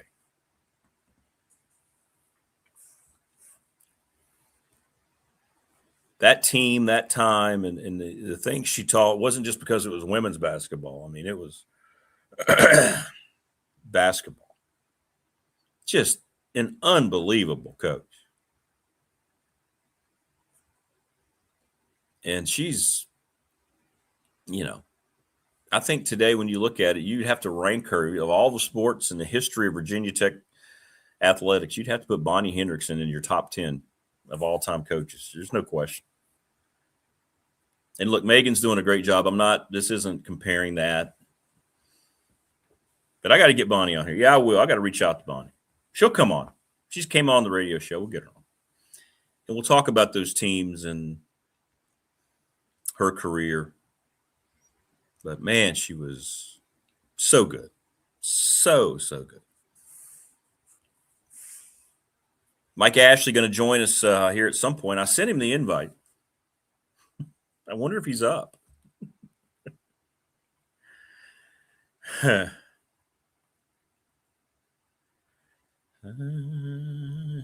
let's see if he's with us. Told you. My goal here soon is to get, and I still call her Coach Bonnie because that's what I call her, Coach Bonnie and the Spoon on the show. What I'd like to do is get Coach Bonnie, the Spoon, and Amy Wetzel all on the show. That's what I want to do. And I'll just sit back and just shut up and watch and enjoy that too. That's my goal here soon. I don't know if Mike's awake. Mike may not have woken up. We'll give him a few more minutes here. Hit us up in our chat room or on the Professional Door text line. Thanks to Family Fencing for sponsoring our studios here in Ryder, 540-200-8294. Thanks to Jason Green. The snow is gone. Time to come out and get your yard sized up. I'm going to hit them up, I believe, this spring. Just because I like Jason that much, I just want to hang around him. McClellan Chiropractic Clinic, right off of Walters Drive, Mark Hundley. We're going to go over there and do our thing coming up here in March. Going to happen in March. Pulaski County Sports Entertainment, the presenting sponsor of this program.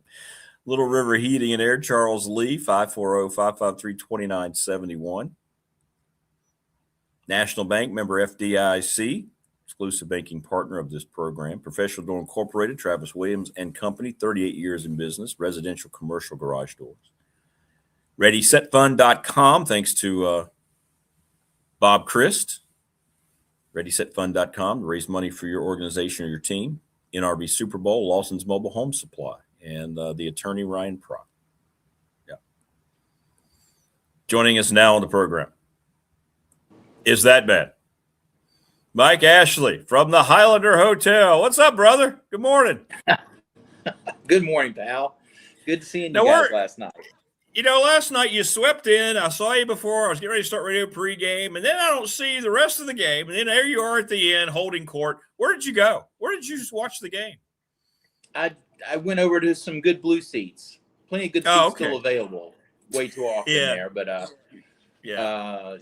just wanted to see the game a little bit more.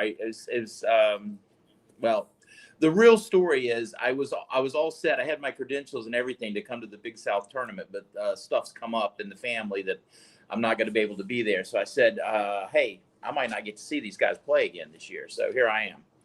So that was what that was all about. And I thought I was going to get baseball today, but then they've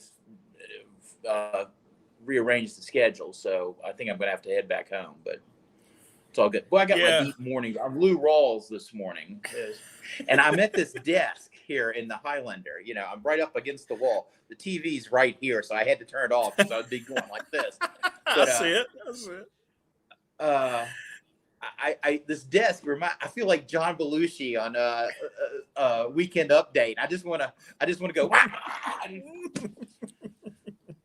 fall over, but I'm not going to do that. Wasn't the best game to read the Highlanders? They were without Jalen Johnson and Gardner Webb. They're 3-26. But what'd you think of the game last night? We've got some talent. I mean, my gosh, the big three is the big three. Yeah. The way basketball is, particularly at our level, it's getting harder and harder to put these things in perspective in a historical timeline.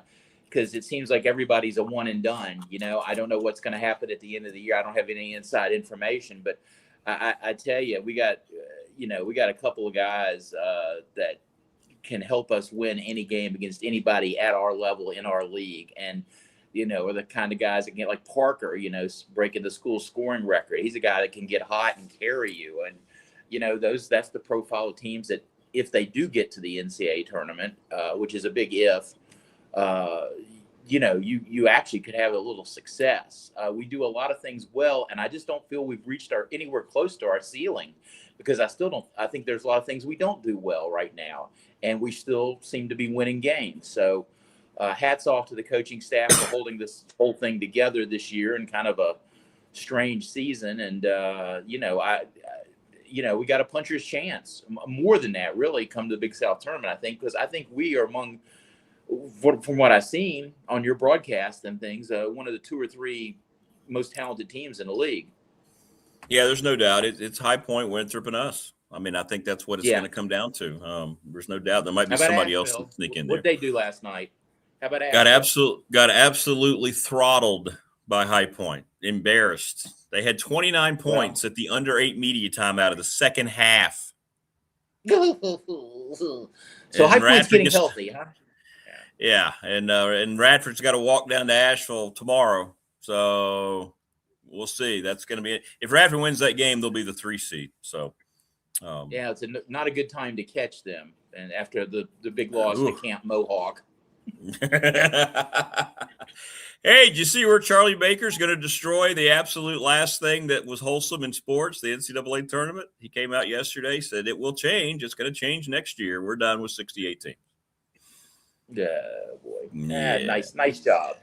Actually, I'm more shocked. Tell me if you know anything about this. I saw a scroll this morning about the Chicago Bears moving to Indiana. The Bears are leaving Illinois. They have god-awful leadership there, or lack thereof, and they're sick of it. And they've been warning them, and they finally got denied too many times for the stadium. And Indiana says, here you go. Come see us. Wow. And they're going to be the Indiana Bears. How about that? Nice job, Chicago. Nice job.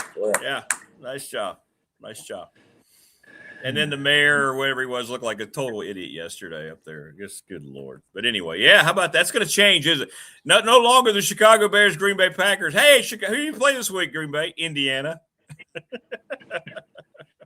Well, are you used to the Indianapolis Colts yet? I know, right? Grew up in the Mid-Atlantic, it's just not the same. The Baltimore Colts playing on dirt, Yeah, and we like baseball field. I know. I miss it. Yeah, I miss those old infields on those football fields when they shared stadiums, man. Jeez. I know. Yes. Now you see the super slow motion in the new stadiums, and they hit that green stuff, and all that black stuff pops up. I know. I'm like, there's a cancer lawsuit coming. I know. But it's such a nice metaphor for how bad the NFL's gotten. It's so plastic and artificial. That's what the field surface is, and that's what the game is. But anyway, what's your open mic this week? If our teams were winning it all, we wouldn't be saying any of this. The greatest game ever. Well, maybe we could. We'd be happy they're winning, but we would be upset about. But it's not the same. It's not the same. You are true to your curmudgeon nature, my friend. I am. I miss the old NFL. I miss what I love so much. I do. I miss grass. I miss green grass. Good vibrations. Yeah. Good vibration. I miss the old Texas Stadium where the way they would have the cutout up top, and then they'd have to adjust the tent on the camera when they'd get beyond the sun into the shadows. I miss all that stuff, man. Every time you watch the Cowboys game. It was even beyond that. I don't know if other fans could do this, but I could look at any photo from the 70s into when they closed the stadium down, and the lighting was different. It was so different. You could always tell it was in Texas Stadium. You didn't have to see any background seats or anything. You could just tell for the gleam on the helmets and things like that. Yeah. But I know. Hey, here's a bad Mike Cowboys story. They lost the last game at Texas Stadium. It was I think it was a Sunday night game to. I know it was a night game, and I know it was on TV, and I know it was the Baltimore Ravens who just beat the crap out of them. I mean, the Cowboys kept scoring, as has become a tradition. They don't stop anybody, and they could not overtake the Ravens. And that night, I was so disgusted. I packed up all my Cowboy stuff into boxes and tucked it in the back of the of the basement. Yeah. I've done that. I put away my Bronco hats. Yeah, I'm not wearing that crap. Yeah. Yeah, and then by midsummer, I was back in the fold because hey, we had those big TV screens for replay. That's right. Then I got to go down to the new stadium, but it was one of the years that Tony Romo got hurt and was out. Who was the Kellen Moore? Little Kellen Moore came in. It's like take your son to work day. He was so small out there behind those linemen, and I saw them play the gosh awful Jets, who I now hate with a pitiless passion. I hate them because their fans were so obnoxious, cussing in this section that had all these children in it, and they do that stupid cheer, Jets, Jets, Jets, Jets. So every time their drive stalled, I would go, I let it cheer, P-U-N-T, punt, punt, punt. I love it. Of course you did. You did. Another bad Mike story. That was the second loss in a row for me. Seeing the Cowboys live. Before that, I was 7-0 in live games, including some notable games, but we won't get into that. But I lost 2 in a row, and I have not been back. I'm so scared. Why you pay all that money, and then you see your team lose. It's terrible. The other loss, by the way, was the Sean Taylor game, where that stupid kicker was a Vanderjack, had that kick blocked, and it got run all the way back to set up the field goal by the former Maryland kicker. I'm losing his name right now. Who I'd seen him play at Maryland, and he kicked the winning field goal and beat him. And I remember I grabbed a cop on the way out of the stadium because we were lining up to win the game with a field goal, and then we lost. And I grabbed the cop and I went, "Hey, we were robbed." Mike Ashley's next call from jail, honey. Yes, it was not. No. What's your open mic this week? You got 2 weeks to prepare. Okay. By the way, how did you get over your illness? Okay, you looked good last night. Everything good? You were feeling pretty bad last week, I know. So. Yeah, the thing in my throat, and I didn't want to get up and Get up that early, taking cold medicine. But I understand. Cleared up. No, I get it. I got my good voice. But you sounded like hell, I'll tell you. But anyway. Open mic this week. I had to rewrite the whole dang thing after I got back here last night because I was gonna blast the Olympics in the coverage. I knew you would probably enjoy that. The prepackaged fluff pieces, and here's another thing the internet has ruined because we all know the results going into these things at night usually. Although I did not know what was going on in skating, and when I got home, I got to admit I got caught up in Alyssa Liu's what a performance. I don't know if you saw it, Rick, but it was so I've never seen anybody have that much fun during the skating program, and the fact that she had taken time off and come back and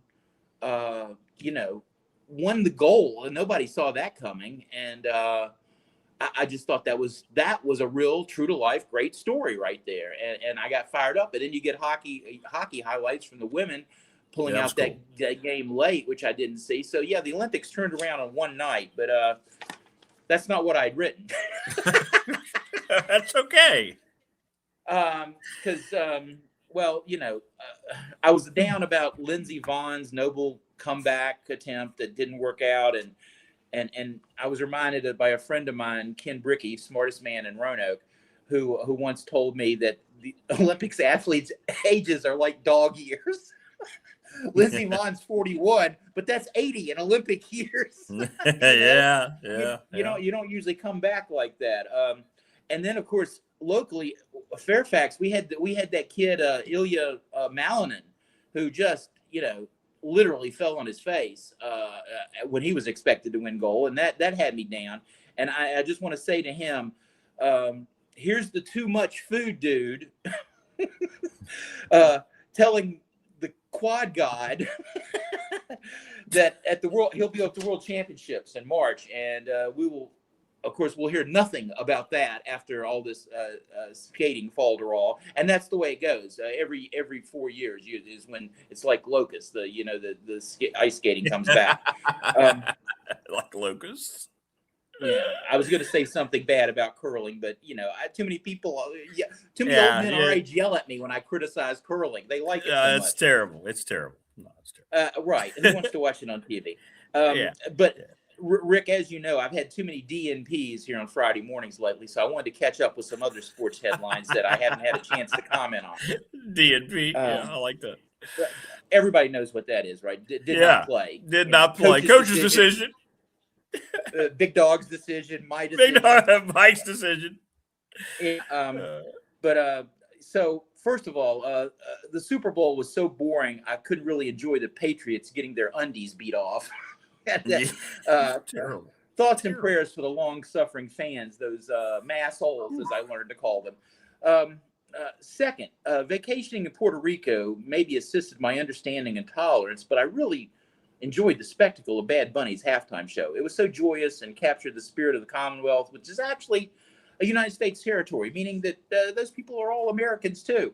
I drank a lot of rum with them there at the San Sebastian Festival, and I highly recommend it. It was a lot of fun. I watched the very end of the NBA All-Star weekend, and it seemed like pickup on my playground the way they were playing. One team waiting off to the side to get in. I was glad to see Kawhi Leonard working a side job where he actually had to show up to get paid, and that's an NBA insider joke. Also, I couldn't believe LeBron James got to the final game. I thought he'd go home early for dinner like the old days with the guys I played with on the court back in the day. I also, even as a Cowboys fan, I cannot let the passing of Sonny Jurgensen go by. Yes. We lost number 9 recently, and he was easily my favorite Washington player. He was all the things you wanted in a QB, a brash, swashbuckling leader, and that distinctive sidearm release and that little punch. I saw in the Post they had quoted Vince Lombardi called him the best quarterback he ever coached. Sorry, Bart Starr.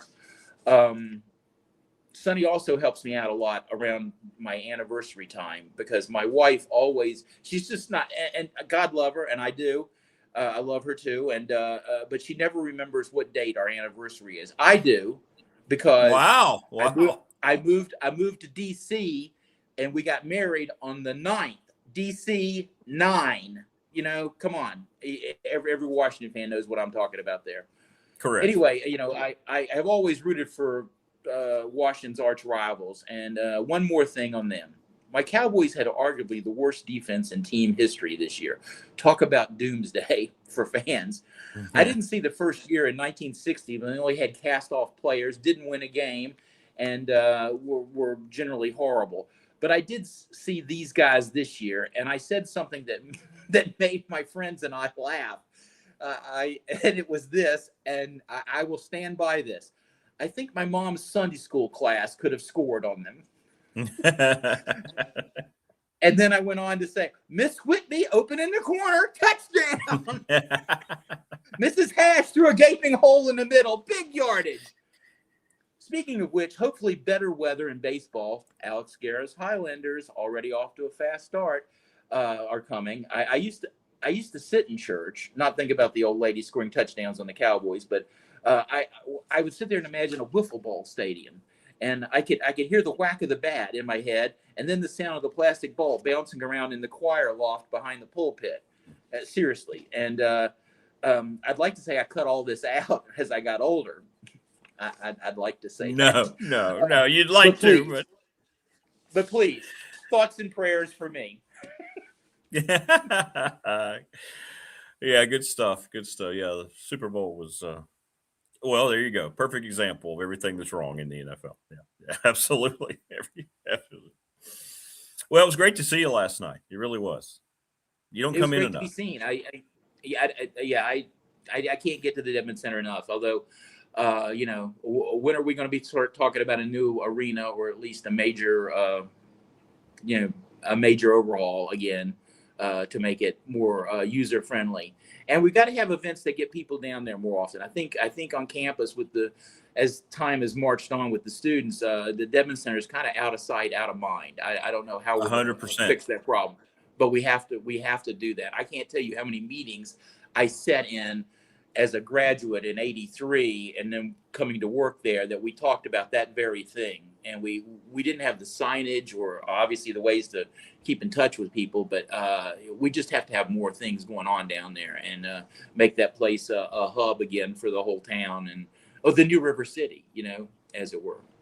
Yeah, you're right. It was a bad crowd last night, especially in the student side. Yeah. And there really is a product worth seeing with these some of these players, Parker and Del Jones there on the basketball team. Those guys are fun to watch. Wayne says, why do I feel like Mike Ashley should be Charlie on the brand new Charlie's Angels TV show?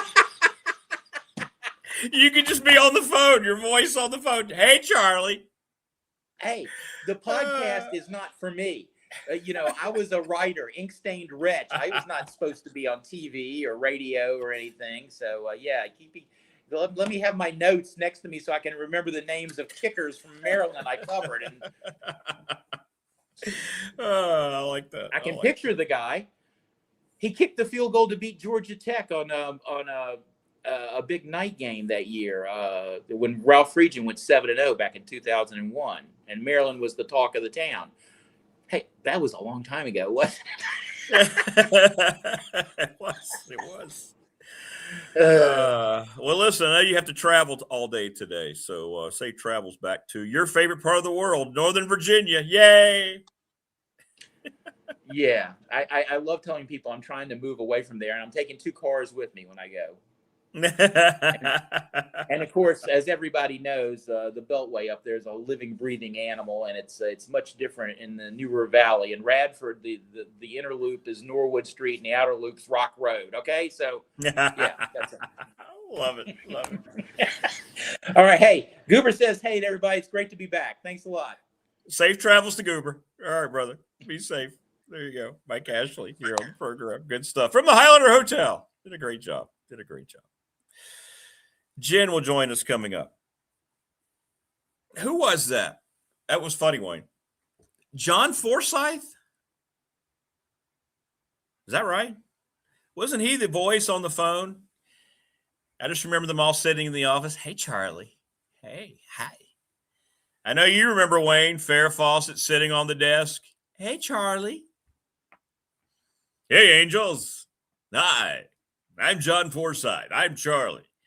Wasn't Tom Bosley the other guy? The guy who actually got to hang around with him?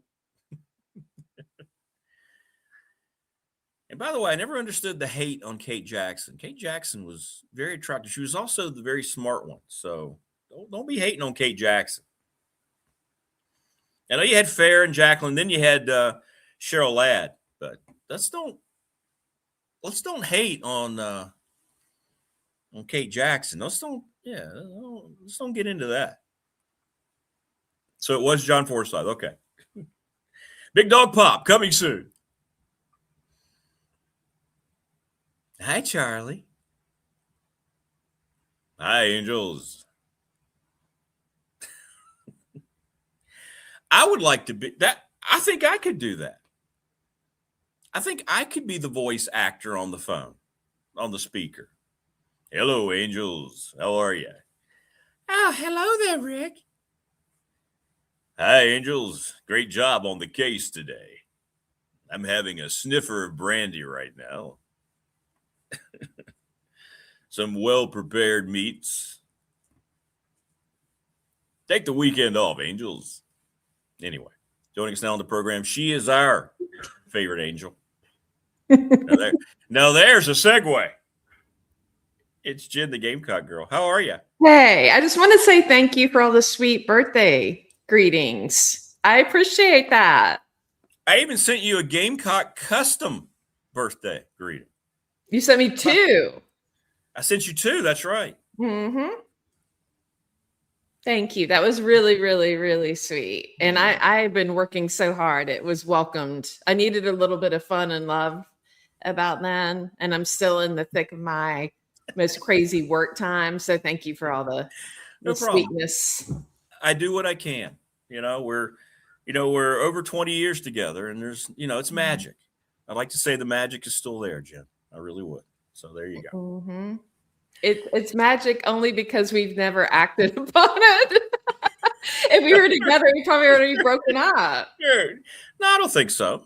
I don't think so. No, I don't think so. I think it would have been, you'd have put up with my good-natured ribbing about your Gamecocks and your Redskins, and you'd have, I think it'd have been fine. It'd have been fine. Do you think you could put up with me? You can handle all this? Yeah, no question. We both agree on food pretty much for the most part. You can have whatever vegetables you want. Keep that separately, right? Right. All that stuff. Yeah. By the way, Coach Elmo, now, you ready for this? Elmassian was just on, and he wants to know what's up with your saxophone performance. Where are we? Now you got a coach jumping on you a little bit here. I am now in the phase where it's like The Bachelorette, and I'm trying all the different mouthpieces, and I'm trying to decide who's going to get the rose. I don't know yet. Did you finally get the one from? I have received all of the auditioning mouthpieces, and I'm in the process of trying them all. I am playing the anthem Sunday at the USC baseball game for our game against Air Force. If weather holds, it looks like it might rain. So that will be the debut of the new Soulmate. Will be Sunday. I hope. Oh, wow, that's going to be big. That's a big moment for you. It is a big moment. That's exciting. My other mouthpiece and I were together 35-ish years, maybe. I know. Longer than you and I have been together. I know, right? It preceded me, which is saying something. I still, it's weird. I think about the shock you must have had in that moment when you realized it had shattered or had broken. Like, you must have been like, what? Shattered is accurate. And I kind of felt like I was going to throw up. So. I understand. It was not fun. And then the other. Oh, we lost your audio. Where did Jen go? Did we lose Jen? Yeah, we lost your audio. Did you do that? Yeah, you did that. It says you have chosen to mute yourself. I don't think you did. I think it was just something that's happened with your system. Timeout. Jen needs a timeout. So we'll take a break as well. South Carolina down by 42. We'll take a break. Hey, there she is. I didn't touch anything. I have no idea how that happened. No, that's fine. That's fine. Computers have been acting up all week. And for once, it's not on this end. Well, maybe somebody somewhere was like, enough of the sax nerd geek talk, mute. No, but it's good. It's good. I mean, we got to have you on. So there you go. There you go. All right. So we're looking at what? Let's get a new time frame for this saxophone performance. Oh, you're really trying to close this deal. Yeah, I had to close the deal, Jen. I closed the deal on you years ago. So I don't know. I really like springtime, like maybe a March Madness situation or something like that could be fun. The weather's starting to turn here. South Carolina now has hit its default setting, and we're back in the beautiful 70-degree default setting. Fabulous weather. So it's got me in a good mood. Got me looking ahead to better times. You won't be cold anymore, will you? You won't be cold again until next winter. I hope not. That was enough. You know what? Hey, you think you could learn like the March Madness theme, whatever it is that CBS plays for their college basketball club? That'd be cool. I don't know it, but I'm certain I could learn it if you want to send me a clip or something. All right, let me try to find that. I'll try to get that to you. And we could have that with Careless Whisper. I think you kind of owe the peeps and Coach Elmo and me 2 performances at this point. I feel like just to give everybody clear expectations, let's put it that way. I think that my best playing is more like sultry, expressive type music versus like sports, like sportsy stuff. So if you want to hear me in my wheelhouse, I think the Careless Whisper type stuff is better than for me playing at this point in my life. This might be the most anticipated performance since Michael Jackson at the Super Bowl back in the day. I mean, I just want to tell you, people are really the same, exactly like that. From my condo and my crappy mic, I'm sure it's going to be amazing after all this build up. I bet everybody at home will be like, "What is that?" See, TLB saying now it must be the people here on the show are just on the lower end of the priority list, I guess. Wow, see the hearts you're breaking. See there, you don't even know, do you? No, you don't even know.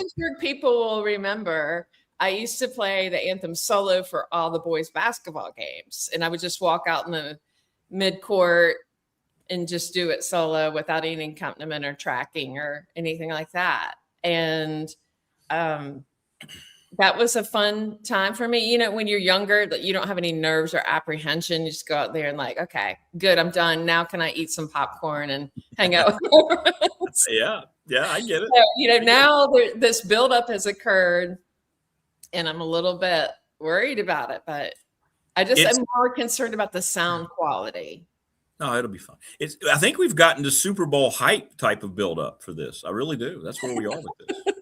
It's so not going to be worth all that. So I think it's hard. Like most people, when they hear someone who plays a brass instrument or woodwind instrument, when they hear them solo without any kind of tracking or any kind of background noise, they're always like, oh my gosh, like your breathing is so loud when you do it, because we have to take in so much air to make it happen. And I think most people are like, whoa, because if you're recording, all that's edited out, you don't hear all that. So I think that is the thing most people are surprised by when they hear something like this.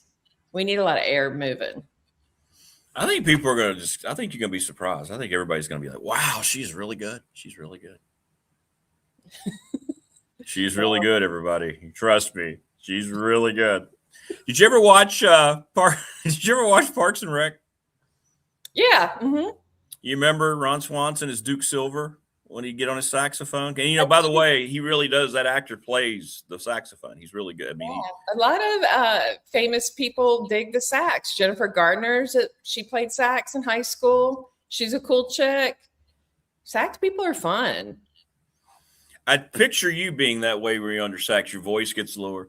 Hey, everybody, welcome here. This is the day that I am, you know, kind of put the chapeau on and you just start going to town. Ooh, we're going French with a hat, the chapeau reference.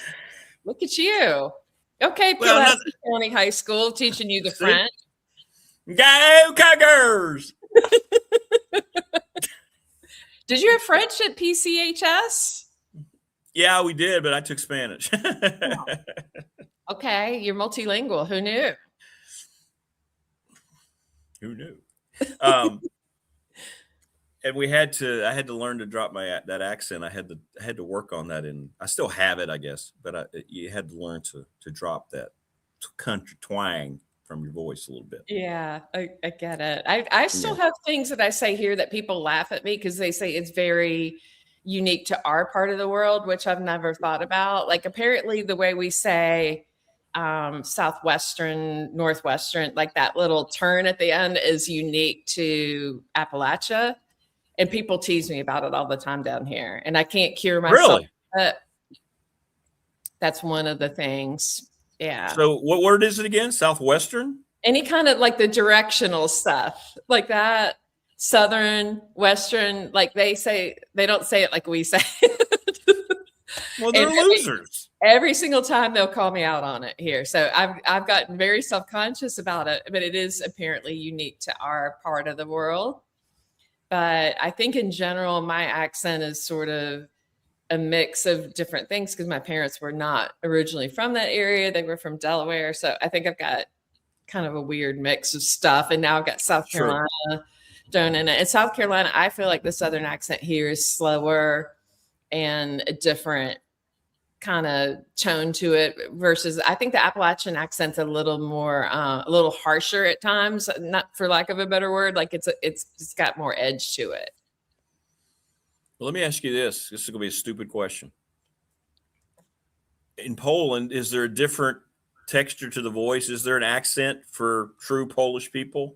I actually don't know. This is one of those things where like anybody know? Yeah. The Polish family came over. They just really wanted to assimilate and just ditched all the Polish speaking. So my father didn't really know much Polish. Like he had just a few words. So it wasn't something that we really embraced and explored as a family. But it was his great grandparents who came over. Okay. I wonder if Polish language sounds a lot like German. I wonder if it's similar. I don't know. I'm just, now that I'm thinking about it, I'm going to look it up later today. Oh, wait, let me correct that. It was his grandparents. My great grandparents came over. Your grandparents? Okay, his grandparents. Okay. Yeah, I don't know. I would like to go there, and that is something that's on my list is traveling there. And have you ever looked up your Jablonski? What is that thing that people do? What's that called? Genealogy. Yeah, genealogy thing. Have you done that? I have. It's actually pretty fascinating because one of my great grandparents, I think, or maybe even a generation before, there was some named Carolina, which I loved. Some women named Carolina. Carolina Jablonski. Wow. And I was like, oh, I like that. That's cool. So wow. It's been fun to explore that a little bit and to check into it. And I'm a member of some Polish clubs and things that are like social hangouts in different locations. And one is in Baltimore. And that's the one I go to the most. And the people tease me because I have the Polish cheekbones. So we tend to have more like chubby little cheekbones. So apparently I look more Polish. Go through all your lineage and find a bunch of other hot, sassy blondes playing instruments throughout. That'd be cool. There are some famous musicians who are Jablonskis. So that's fun too. I like that. That's fun. That's kind of fun. We do have some traditions with the food thing. My grandmother used to make various Polish treats that my brother and I loved. Of course, none of them are good for you. Maybe this explains why Polish people are a little thicker. I don't know. There's a lot of I think every tradition has its fried dough with sugar on it thing. And we have something like that. A lot of carbs. Pierogi, of course, everybody knows those. Too many carbs. Yeah. Pierogi. Yeah. What's the one main meat of Polish people? Sausage? Is that the stereotype? Polish sausage, I know, is big. Well, it is pretty popular. Dad used to tell us about a soup. We never had it, but it sounded kind of gross to me. It was like duck's blood. Not really of interest for me. Not a big soup guy. I'm not a big soup guy. Beets, a lot of beets and cabbage. Yeah. And like I said, a lot of carbs, like whole bunch of carbs. So Yeah. um, Yeah, I'm not into all that. but I don't like my food swimming in water. yeah, it's just not as satisfying. Yeah, I'm not big on that. Not big on that at all. Do you want to come to Poland with me? Could be fun. Polish people are very social. Really? Mm-hmm. Okay. Like to drink a little bit and hang out and laugh and Well, that fits the one Polish person that I know talking to right now. No. I mean, I will when the time is appropriate. Damn Not drunk. constant. Not drunk, just enjoying life. Carpe diem. So earlier in the program, you came up because we can't ever stop talking about you. Someone asked, we were talking about scenarios where you would not, like if you had your favorite drink and something would happen to make you go, I'm not going to drink this. And somebody said, I bet Jen, I think it was Morris, said, I would bet Jen wouldn't put down one of her Manhattans. What if you came in, it was a long weekend, you got back in town, you were out recruiting, or you're back, after spending some time with Holly, and you're kind of chilling and you've got your Manhattan, and then you hear a knock at the door. The scenario that I proposed to the gentleman in chat was, I bet if it were Kurt Signetti and he had like, Tupperware things, he's been cooking like steak or meat or brisket or something. And he was like, hey, Jen, I'm going to need you to put down the Manhattan, come over here and let's spend some time with Signetti. And then I said, I bet you she wouldn't have drank that Manhattan then. That's correct. If I could give up Manhattans and we would be guaranteed a national championship in football, I'm not going to drink another Manhattan ever again. I just mean you hanging out with Signetti because I know he's your guy. Yes. Okay, where is he? I don't know. All you have to do, by the way, we proved this yesterday on the show, say it into your phone. Like yesterday, everybody knows my affinity for Selma Hayek. So I went, all right, let's check this out. Because I say these are just spy devices. That's all these are. Yeah. I said, Selma Hayek, show up at lunchtime today with a ribeye steak, medium rare, mashed potatoes, whatever. And then sure enough, the next thing that showed up on X was this homage to Selma Hayek that I've never seen before. So if you say something in your phone, I will guarantee you, if you just say, Kurt Signetti, say something, and I guarantee you. Show up at my doorstep and bring me a national championship for the Gamecocks and a ring. I would like a ring from his team as well, please. Thank you. Okay, so now just wait, and then at some point on your socials today, you're going to see Kurt Signetti pop up for no reason. You watch. Okay. Guaranteed. And when it happens, I want you to text me. I look forward to the results. I want those results. Do people not understand that's all these are, tracking devices? You think people are still stupid and they don't understand what this is all about? It's a little bit creepy. Yeah. I'm trying to, personally, I'm trying to detach more from my phone. And it is kind of, sometimes it's fascinating to me, that urge I have then to pick it back up. And I'm like, ew, this is unhealthy. So I'm trying to force myself. Like sometimes at work, I'll set a timer and I'm not going to touch it for 2 hours. Yeah, that's funny you say that. I do the same thing now. Like the best times when you can just go, I'm going to plug it in. I'm going to walk out of the room and get away from the phone. I'm the same way. Yeah, it's the best. It's the best feeling in the world. Yeah. Well, it kind of makes me sad. And I think this is part of what's going on in the world is people are used to customizing whatever experience they want to them and like distracting themselves. Like if you're in an environment, you're uncomfortable, you just play on your phone, right? Like if you're at a airport, you're going to play on your phone instead of maybe having a chit chat with a new person. Like, you know, you're not extending as much with other people because you're so buried in your phone. And I think about little kids, like, I don't know if this happened to you, but my parents would go out to dinner and we would come along with another couple or another family. And sometimes Neil and I would get really bored, like super bored. But, and they would just continue talking. We were expected to be quiet and to kind of just listen and nod. But every once in a while something would come up of interest or something we would learn from the people by being there. And I think that taught us a lot about being open to other experiences and having to be patient and to listen and learn. And I just don't know that people are doing that anymore. Because you can now, like the kids would all be playing on a phone or iPad, right? That's fair. So I don't think it's the healthiest. Like if you can always choose a distraction and go back to your own world and your own people who agree with all your opinions and do all the same things you do via your phone, I just don't think it's that great. I think it's good to be exposed to other people and other discussions that sometimes are a little bit out of your comfort zone. No, it was better the way we grew up.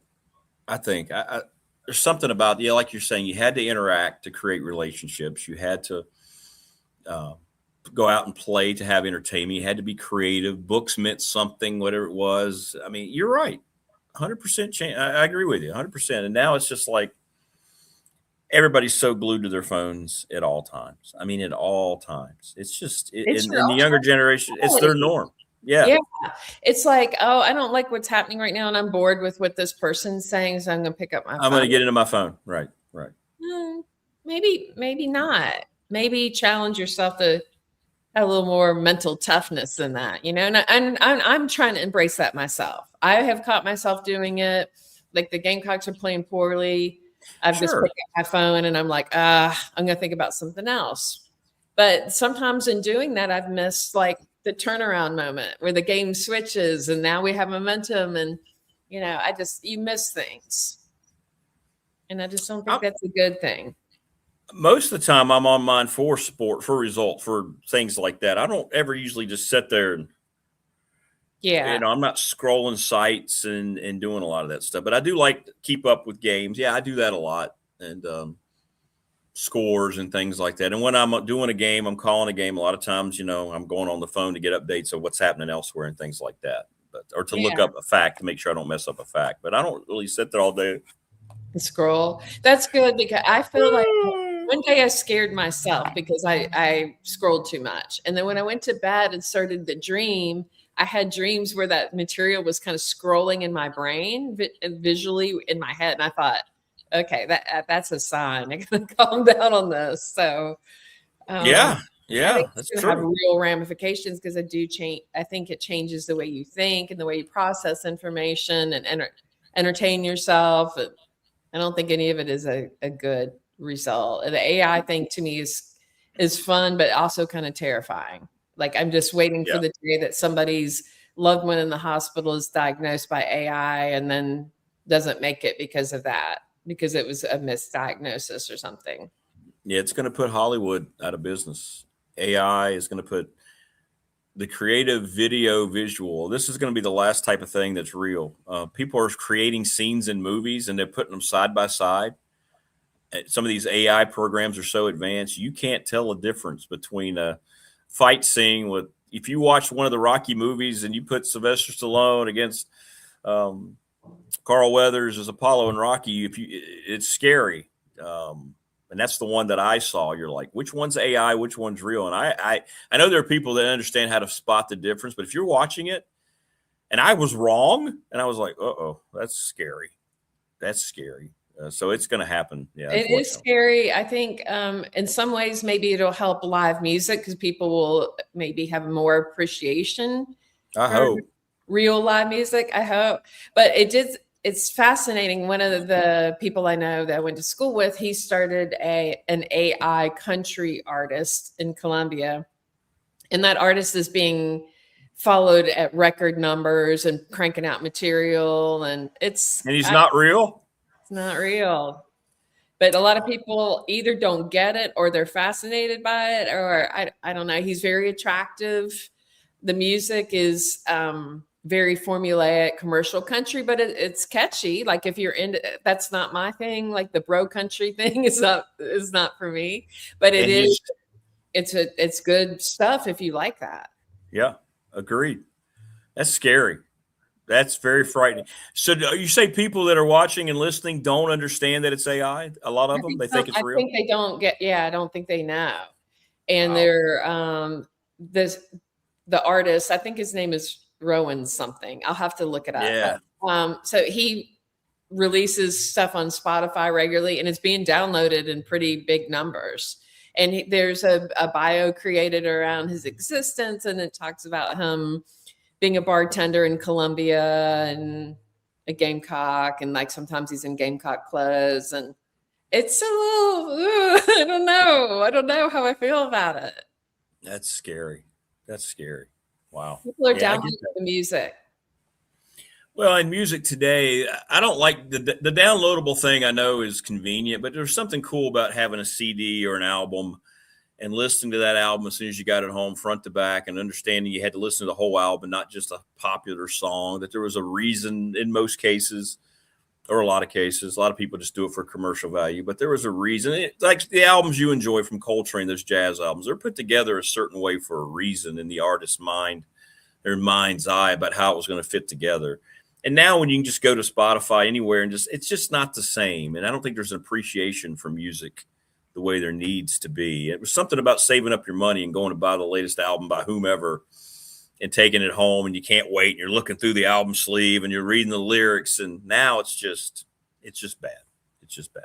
Yeah. None of the anticipation.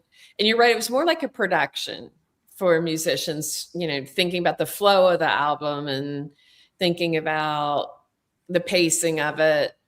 I remember this is again more reflection of me being a saxophonist, but like Steely Dan, listening to some of his stuff or their stuff, not one person, but listening to the whole album, and the flow was just so genius, and thinking it through.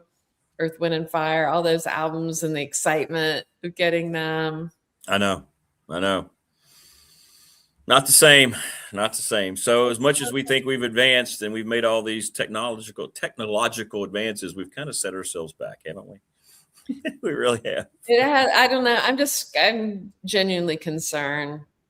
But I will say, I feel like when I hang out with our students, I think the music students have more compassion and care for other people. They have a different sensitivity, and some of it allows them to be good at what they do and expressive, and not being scared to be expressive in their particular art form.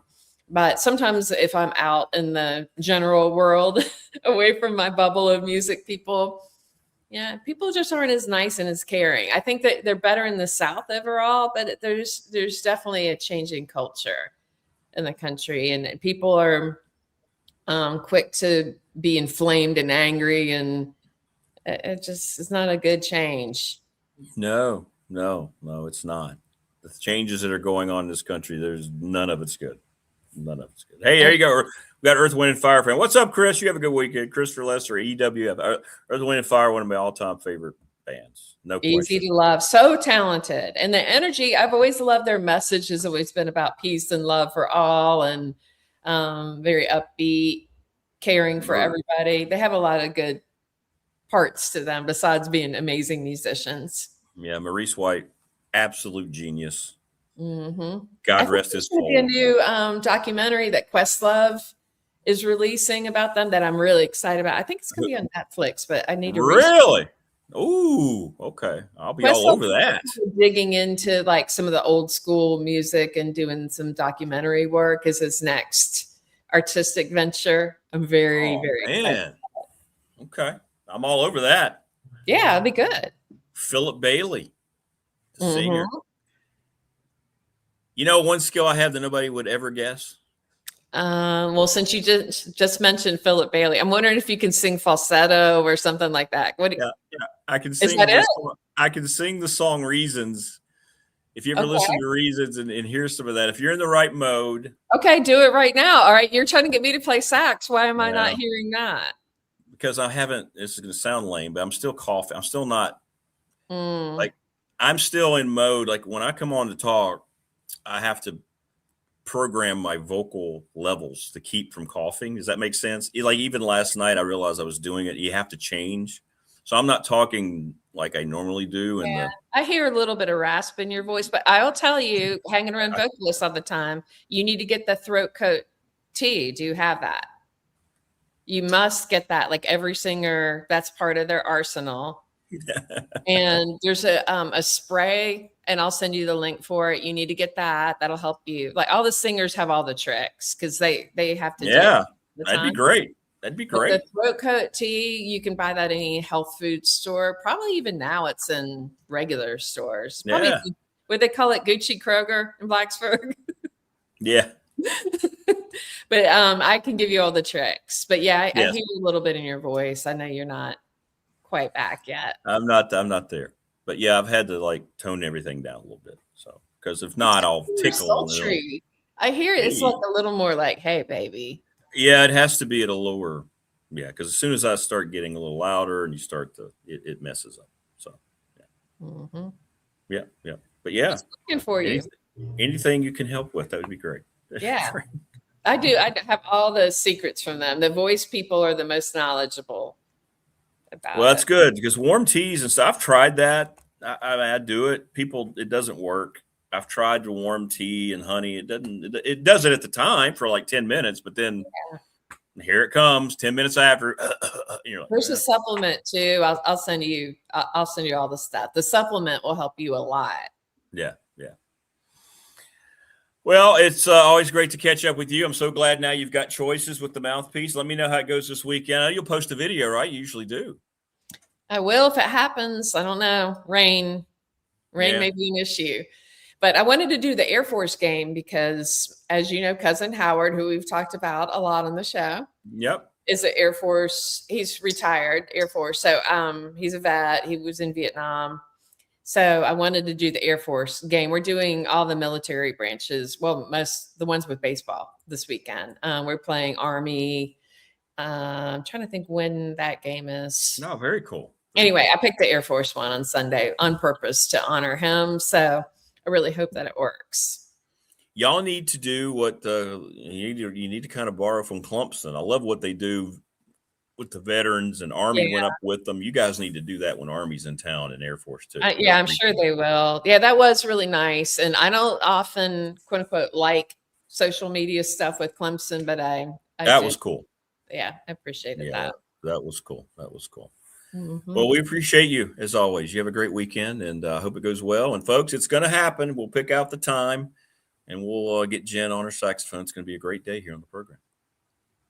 Well, I hope so. I'm going to have to do some sound check to make sure. No, it'll be fun. We'll see. It'll be fun. All right. Give our best to everybody in Gamecock country. Thank you. Go Cock. Are you in town? Are you in town this weekend? You traveling? You going to? I'm going to Greenville, South Carolina, because we have a retreat for Carolina Crown Board of Directors, the drum corps that I work with. So I will be gone this weekend, but I'll obviously be back Sunday in time for the baseball game in case it happens. So I hope it works.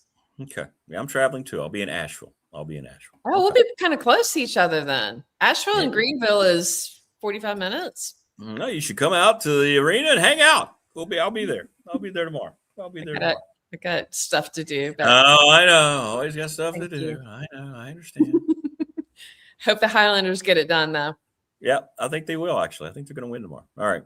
Yeah. You have a great weekend. Stay safe in your travels, and we'll resume next week. Love you. Love you. Thank you. Thanks for the thanks in advance for the help for my throat. I'll text you. All right. Be good. Be safe. It's Jen the Gamecock girl. Great stuff from her. Thanks to everybody. Great week, man. We had a lot of fun. Thanks for all the great compliments on the shows this week. We got heard from a lot of new people, even the great bots we had joining us today. Thanks, bots. You're awesome.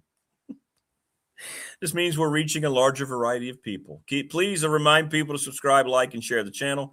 Everybody take care. Have a great weekend. And we'll be back on Monday to do it all over again, okay? We will. I hope we made your week better because hanging out with you always makes mine better. Thanks to Coach Elmo, Mike, and Jen. See you on Monday.